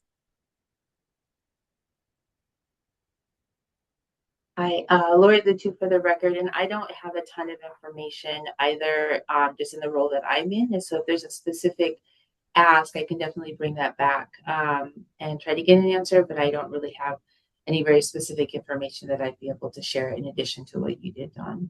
So I think Linda was just basically asking, like, has it affected programs at Aging and Disability Services that the government shutdown delayed our receiving a grant for?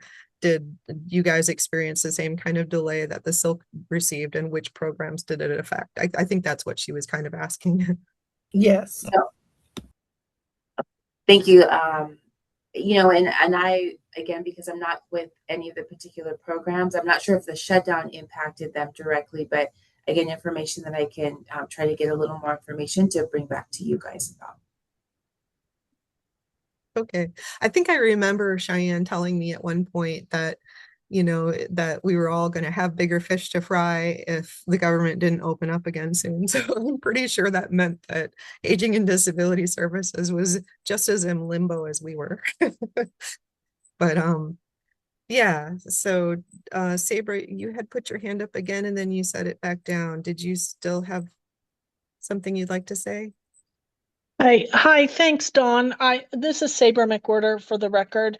I was having technical difficulties. I'm sorry. I had a question similar to Linda's, so I don't, at the risk of being repetitive, I was just curious too. Not This isn't so much tied to grants necessarily, but I was wondering for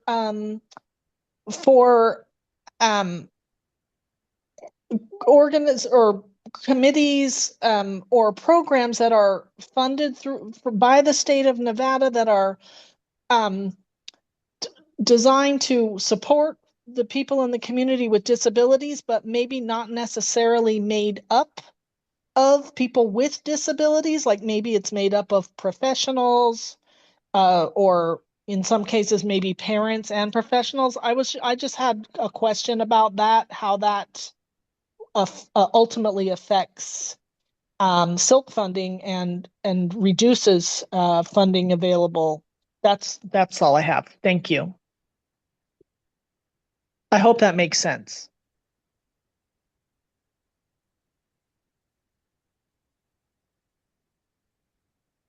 Lori Lutu for the record. So your question is about the impacts for programs that are funded by the state that aren't necessarily tied to direct service for individuals with disabilities, but for maybe some of their support systems?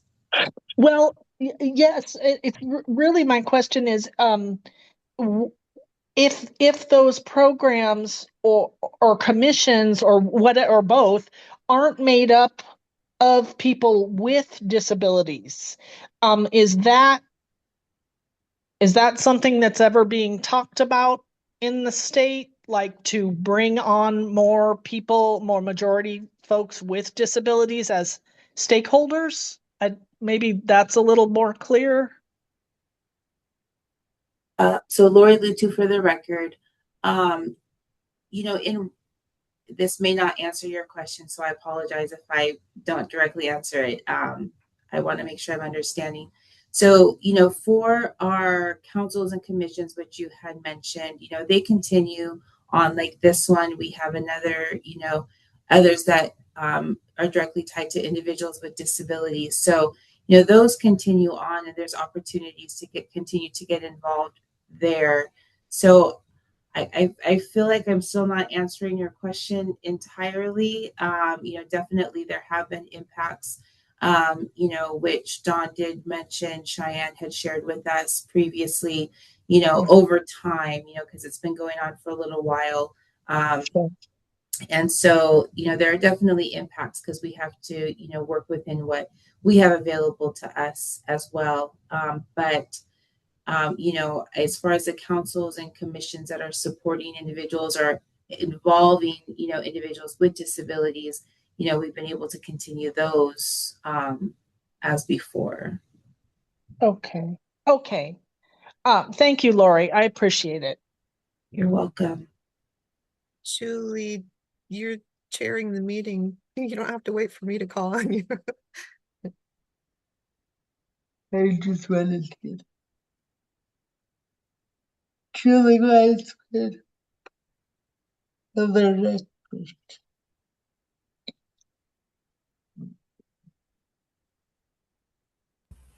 Really, the relationship between the DSE and stuff is kind of complicated because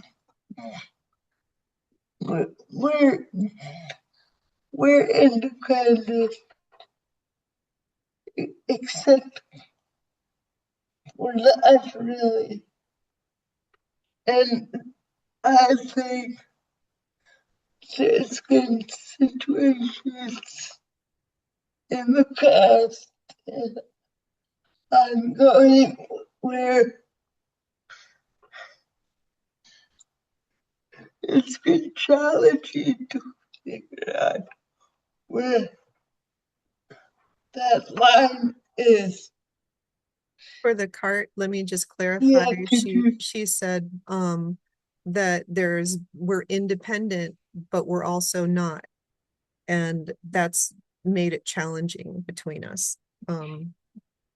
That's the part that I think you missed when she was. Yeah. And please interrupt me if the cart isn't getting what I said. So I think in the work group, this is an area that we need to spend a good chunk of time really talking about. For the cart, this is an area that we need to spend a big chunk of time really talking about.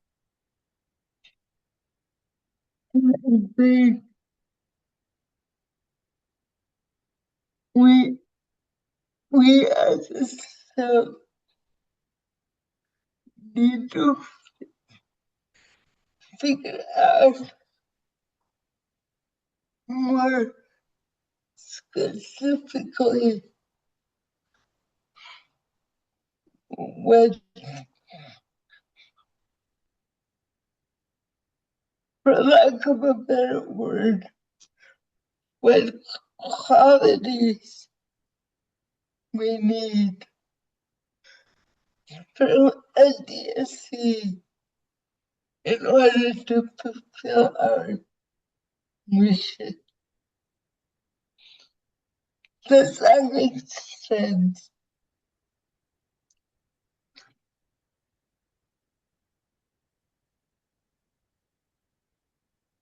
But this is Dawn, Julie. I absolutely think that's exactly what we need to discuss.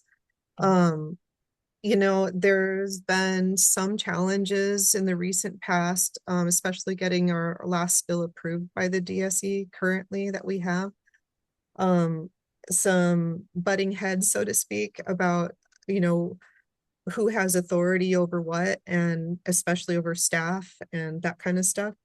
I think that the bigger question that comes to my mind is what becomes a conflict of interest and how do we remedy that? And should we expect that from an organization that their services overlap with our community in general, that it all becomes a conflict of interest, or that there needs to be some sort of a better understanding either from our DSE or from us or both as to how that relationship needs to work more cohesively. Yeah, again, I think this needs to go on the agenda for the work group.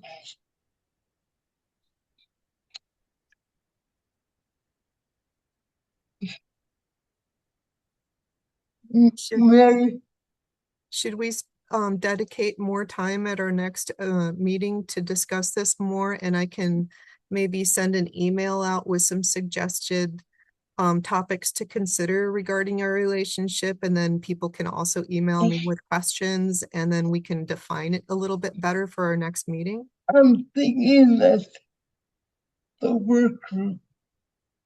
A work group? The spill work group. Okay, included in the spill work group? Yeah. At least as a starting ground. Okay. Yeah, that sounds like definitely something we can do. Yeah, that's it's in the plan. I think it would be appropriate to bring to the work group.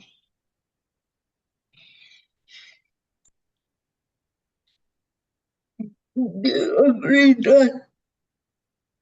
I do, that it would be appropriate to bring to the work group, yes. Okay. I think Mary might have a question. Yeah, I was just gonna call on. Oh, okay. Mary.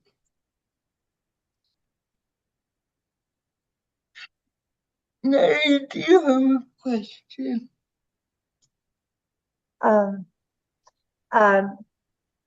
Yes, I think a work group would be great. I'm just catching up with what was discussed. Also, Dawn, my thought was perhaps if we could create a list of what qualities we expect, what's missing, where have the challenges come up, and then compare that to, I know ILRU and our new group in Montana have done several trainings on what is the role of the SILC, but if they're not including like appropriate staff interactions, then we need to stretch it to address what are the real issues that are happening here. And it doesn't need to be in an attacking way. It's just logical. This is what we have. This is what we would like, or what we expect from professionalism. And then this is what is being trained. And then put it all together, because it is a hard topic to broach. But I think a work group, and I think the comparison of what qualities do we expect what's not being met. And so anyway, I support. That's, thank you. Thanks, Mary. This is Dawn Lyons. I appreciate that you said that. And I want to also mention that I did send out, there was a brand new designated state entity guidebook that the independent living training,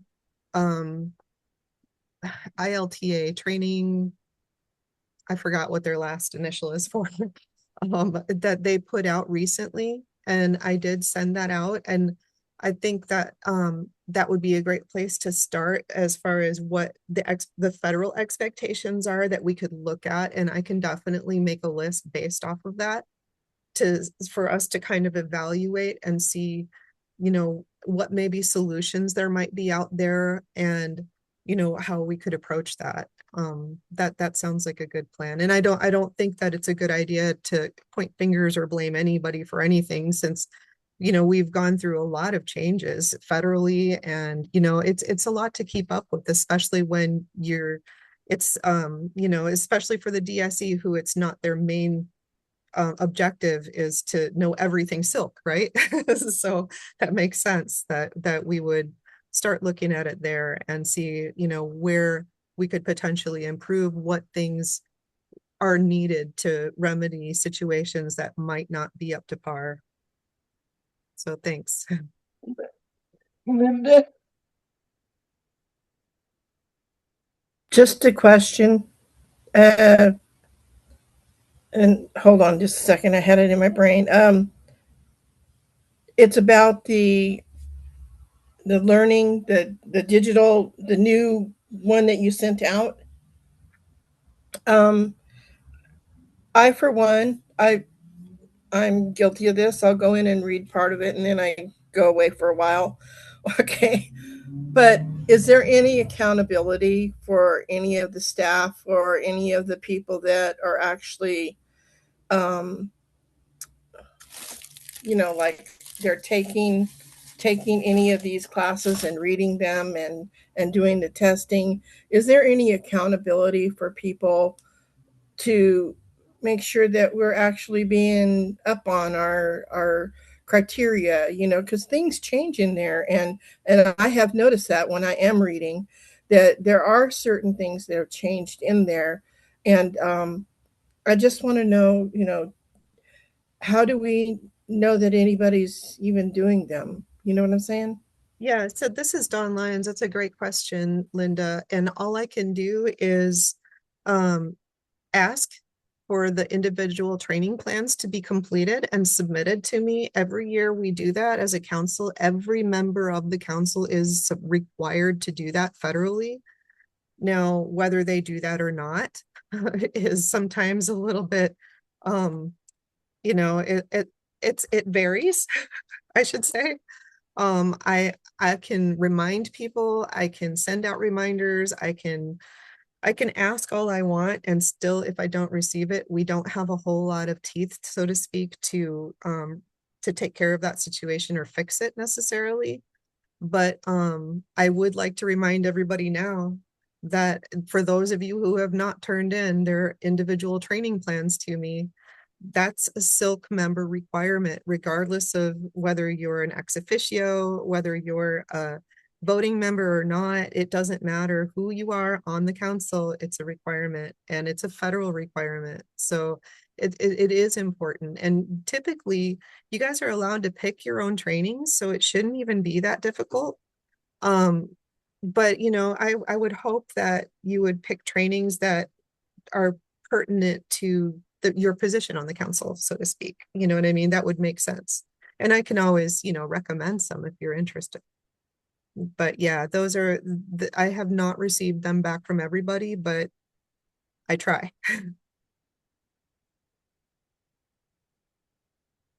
Thank you. any other questions?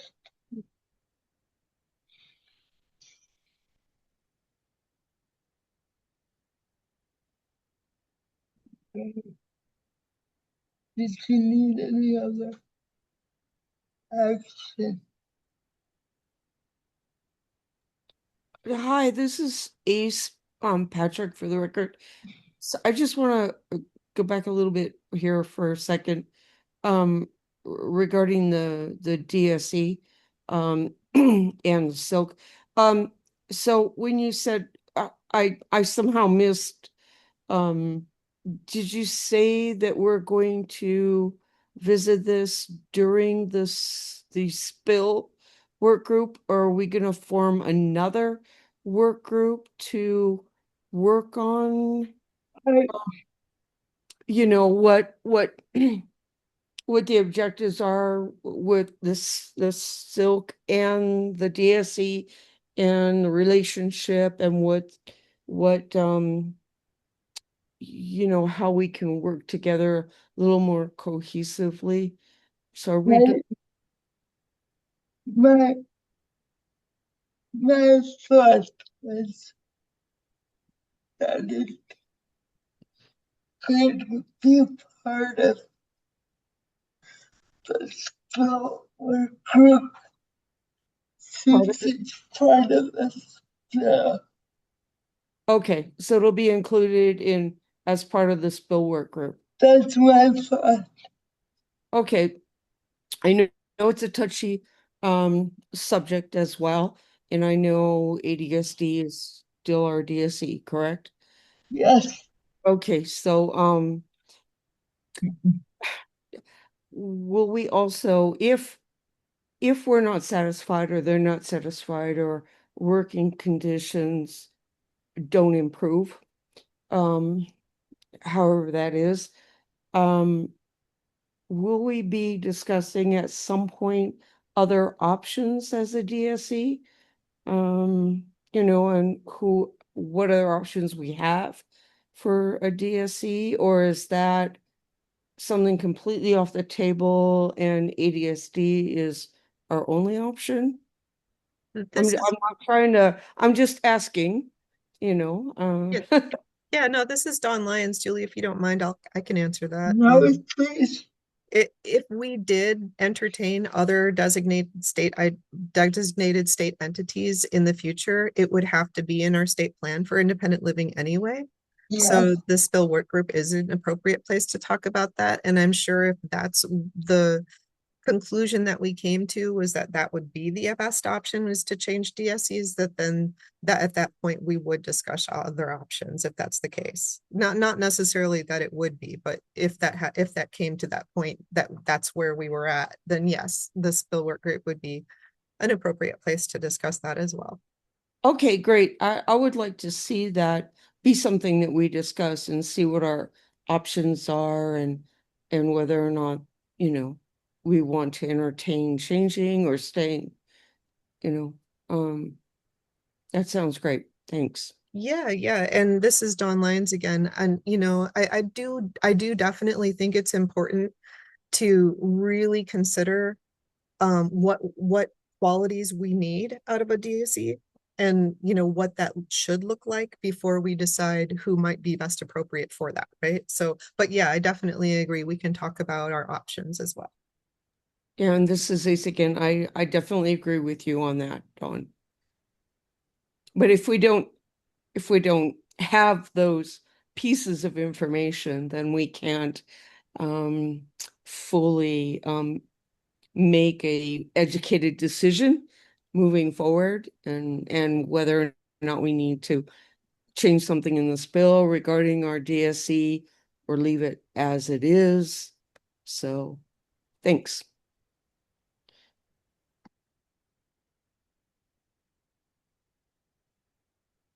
Okay.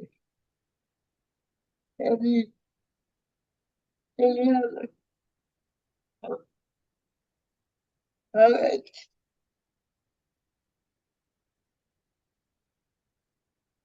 I do not see any hands up. Okay.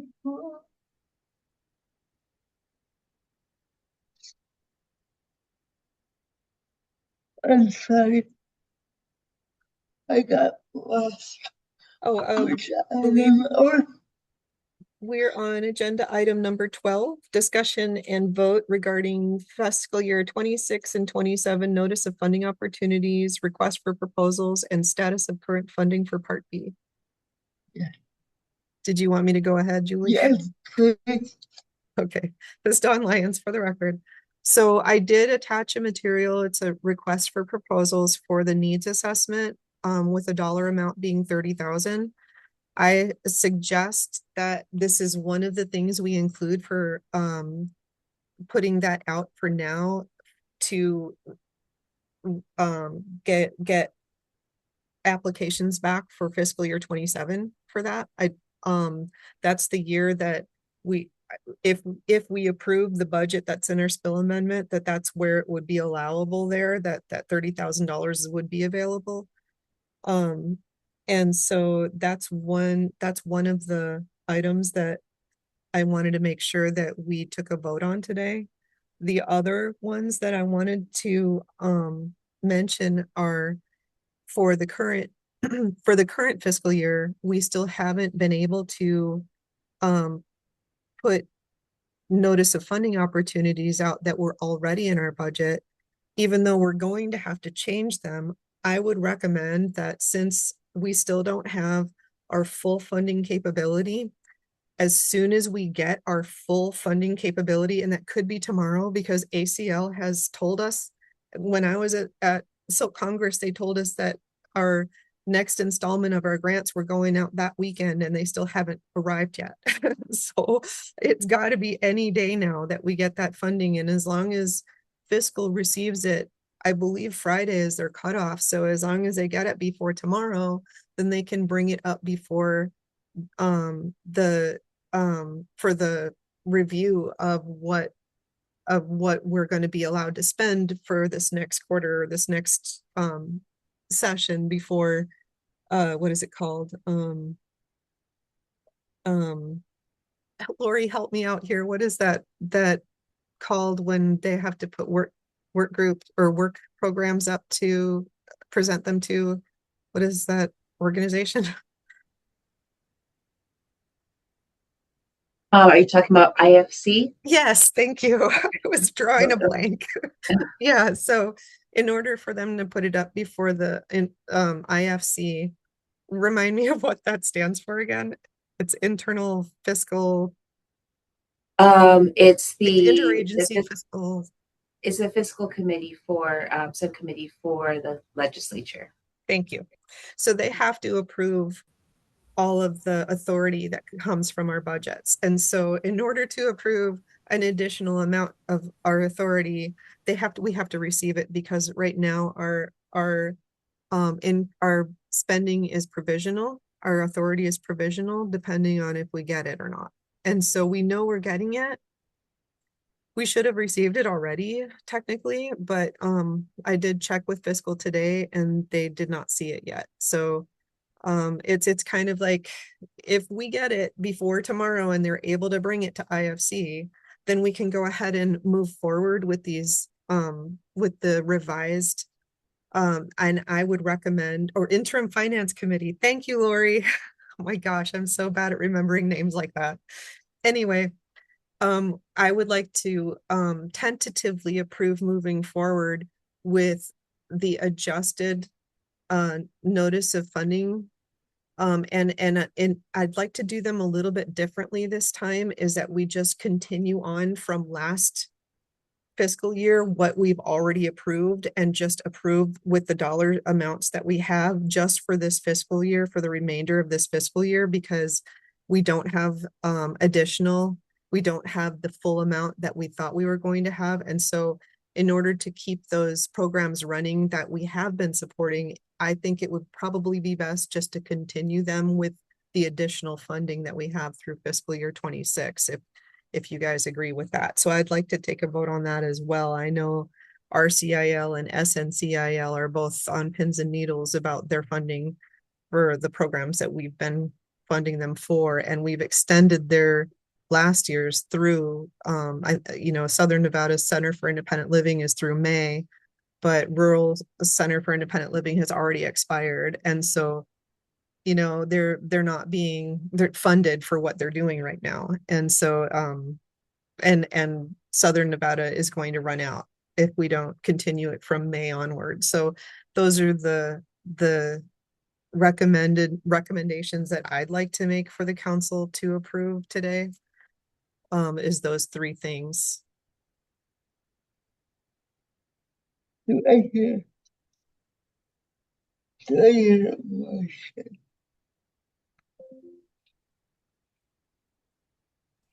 This is Margaret Marcucci for the record. I make a motion that we approve the funding like it was last year for SNCIL and RCIL. This is Mark Tatter. I second the motion. So this is Dawn Lyons. I would like to ask for an amendment to that motion to allow for the change in funding allowance that we have, since we have less money than we originally awarded last year. So should I speak that whole thing? A motion to change the funding to. How about this? I'll state what I would like to hear a motion on, and you just say so moved if you agree. Sure. I would like a motion to approve that both RCIL's and SNCIL's fiscal year 25 notice of awards be continued through fiscal year 26 with the remaining funding that we have for fiscal year 26, as well as approving that the noted or the request for proposals goes out for 30,000 for a needs assessment for fiscal year 27. Okay, I so moved, Dawn. Thank you. This is Mark Tatter. I second the amended motion. I think because it's an interest, I'd like to do Okay, a roll call vote. Julie Weissman Steinbach. Aye. Sabra McWhirter Clark.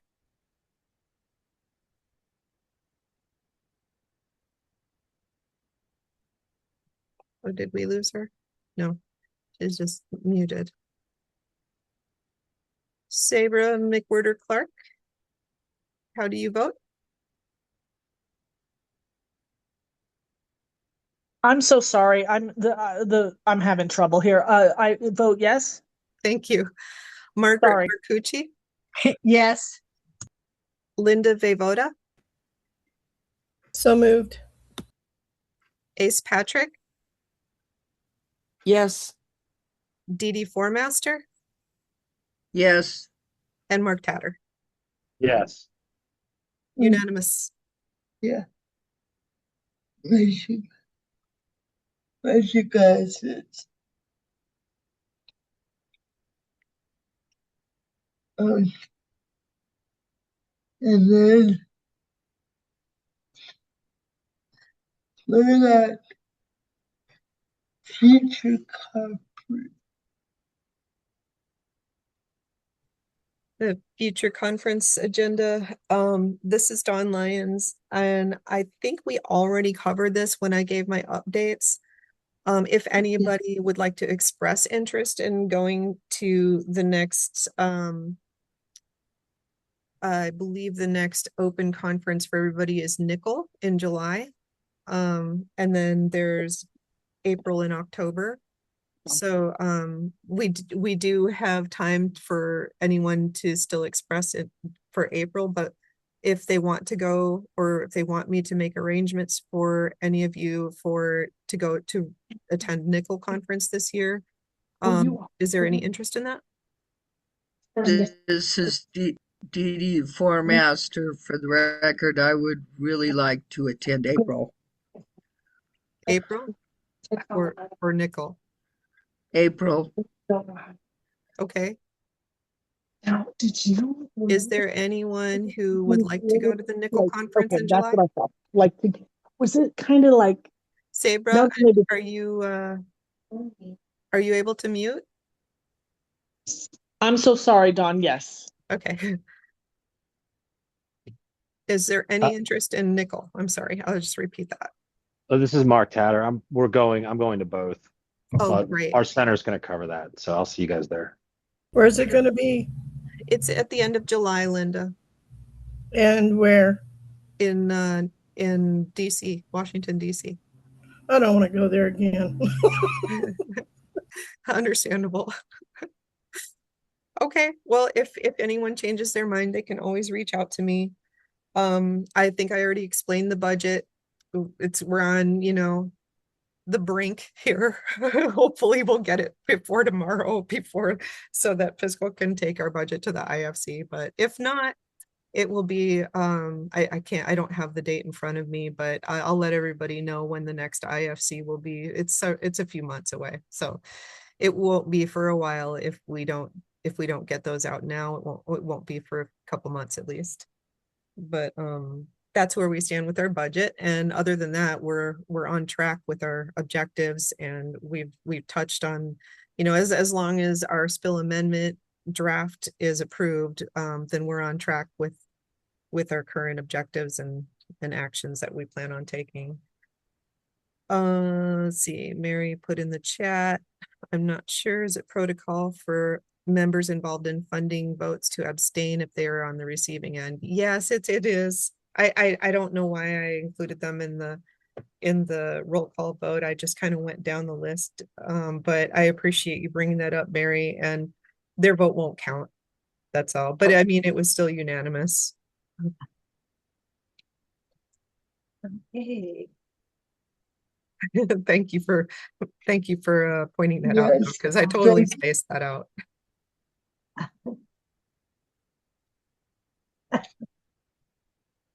So just for the record, let's strike Margaret Marcucci's and Dee Dee's Four Masters vote and Mark's vote. Oh no, not Mark's vote. Just Dee Dee Four Masters and Margaret Marcucci's vote from that last agenda item vote on the awards that go out from the record.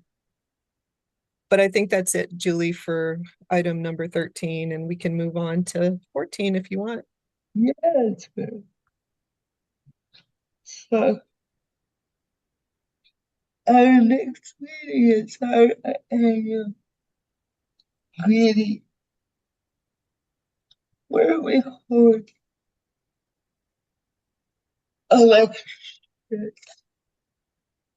Yay! So if anybody wants to consider taking a leadership reach us to do it. Thank you, Julie. Can I add on to that? Yes.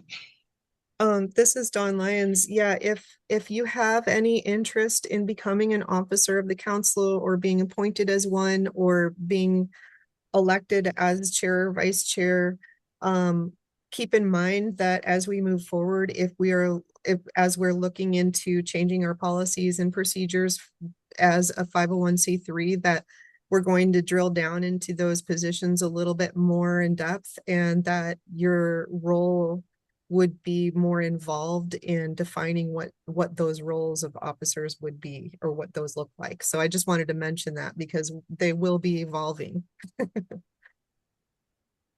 This is Ace. Mark. Oh, Oops. sorry. Sorry, Ace. Oh, This is Margaret, sorry. That's okay.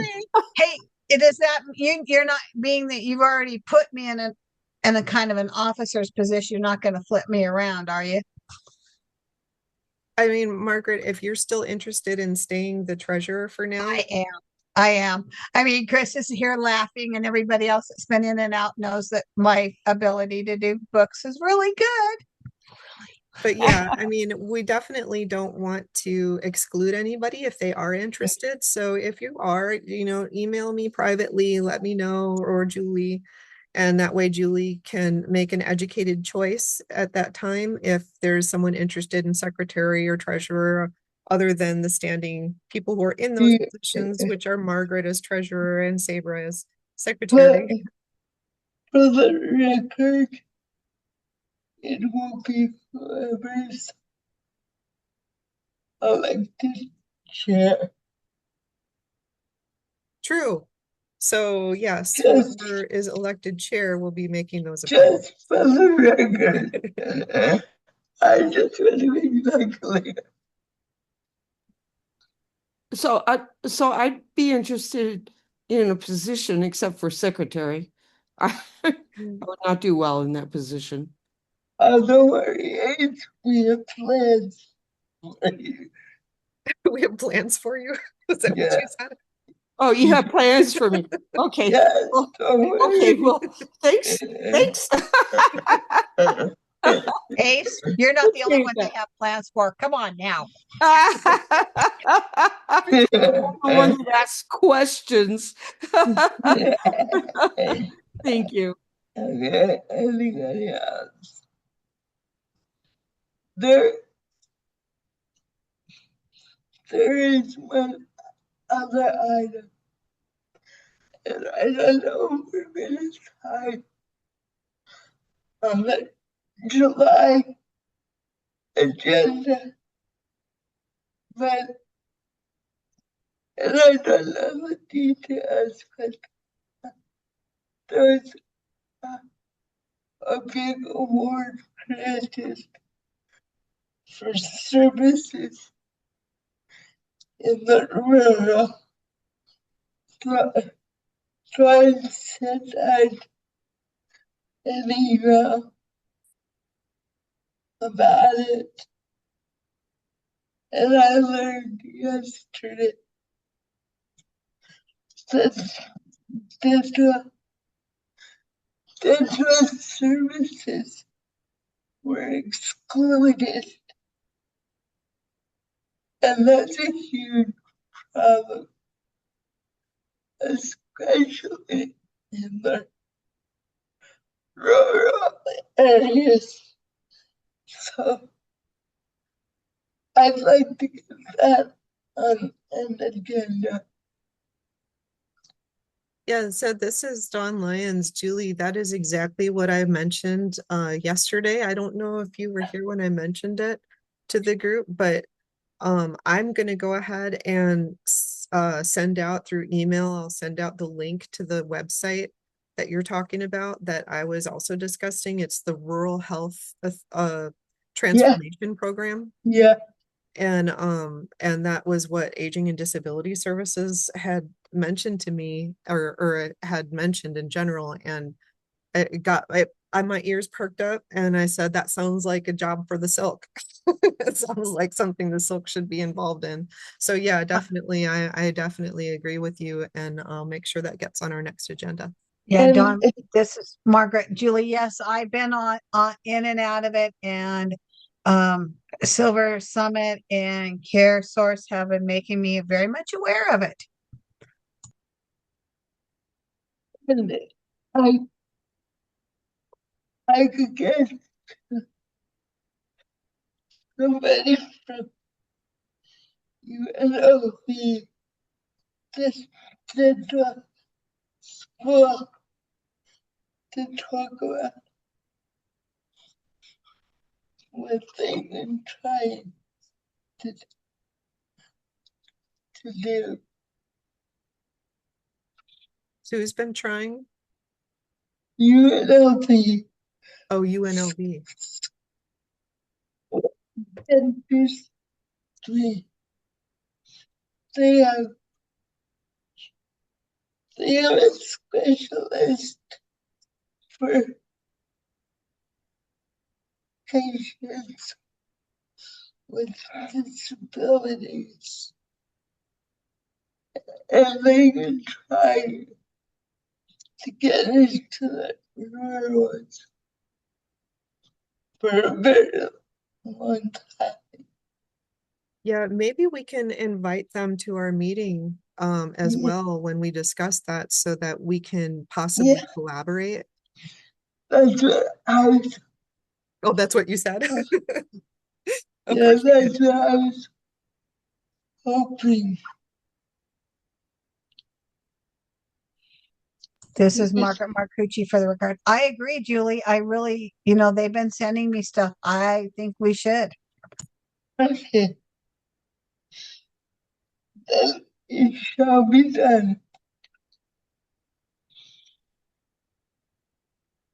Any other agenda item of future? This is Dawn Lyons, and I don't think you were present. I'm not sure. I don't remember if you were already gone, Julie, yesterday when I mentioned that Travis Miserel, I reached out to him and I haven't heard back yet, but I'm hoping he can present to the SILC at our July meeting on his Future is Now Coalition organization. It's about the website that he's created to make voting more accessible for people. That's great.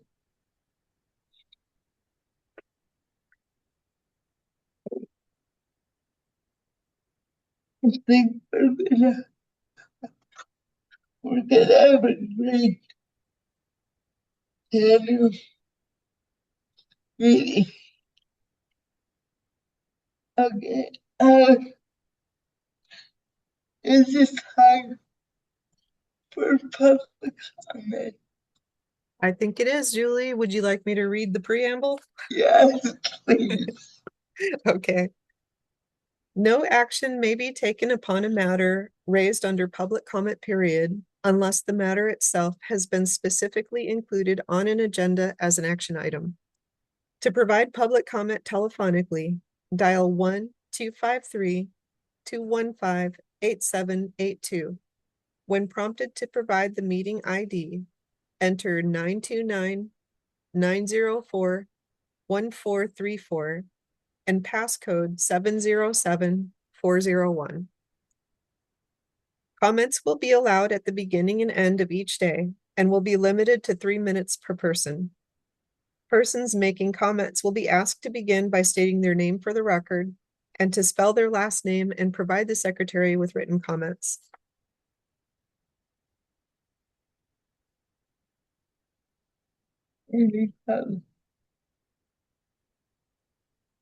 Linda. Linda Vavoda for the record. My comment is that I know that we were talking about an agenda item where all of the entities that help people out there in the world where we live, like DHS, aging, disabilities, other places too that get funding. But I wanted, and I know everybody here on this meeting actually knows, but here where I live, it has affected this funding that the government didn't send out. It has affected them so much, as much as insurance being taken away, food stamps being taken away, somebody getting a rental increase that they can't afford, and that's leaving them homeless. Just different things, you know. And my concern is that how far are we as a SILC, are we willing to step forward and help those that are more in need than some? Which everybody's in need, but I'm just saying that there are some that are in more need than others.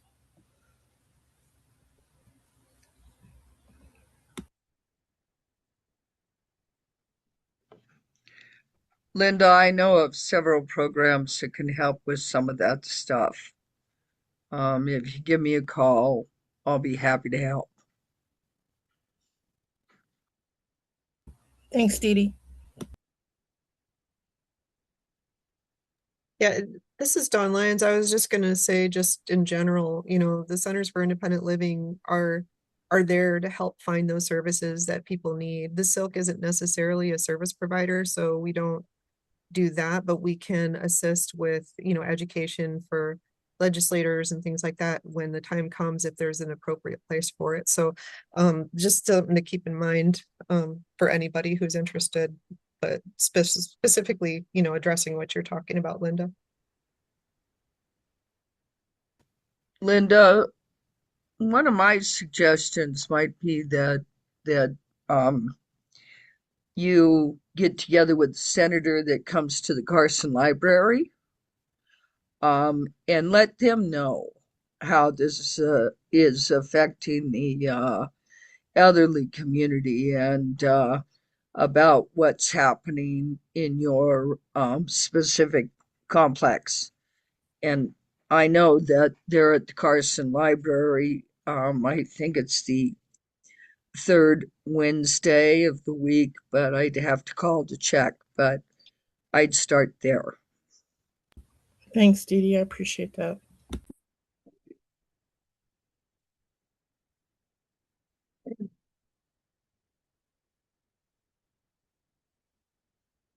Please. Hi, this is East Patrick for the record. I just want to say thank you again for the warm welcome, for being back on the SILC after having been gone for a year. And it was probably a much needed break. And I'm ready to get back into the trenches and work for the SILC as best as I can and represent. So thank you again for Don, again, for reaching out to me. And again, I want to thank the governor's office for how quickly they moved my paperwork through and approved me so that I could be here this week. Thanks again. Okay. Margaret. All right, this is Margaret Marcucci for the record. Linda, I will get a hold of Sachi. She's a young lady that I know that's got some information about rents, and they were supposed to get a hold of me, but they haven't. So I'll touch base with her. I know there's stuff for the VFW and for people that are disabled. Thanks, Margaret. You're very welcome. Any other comments?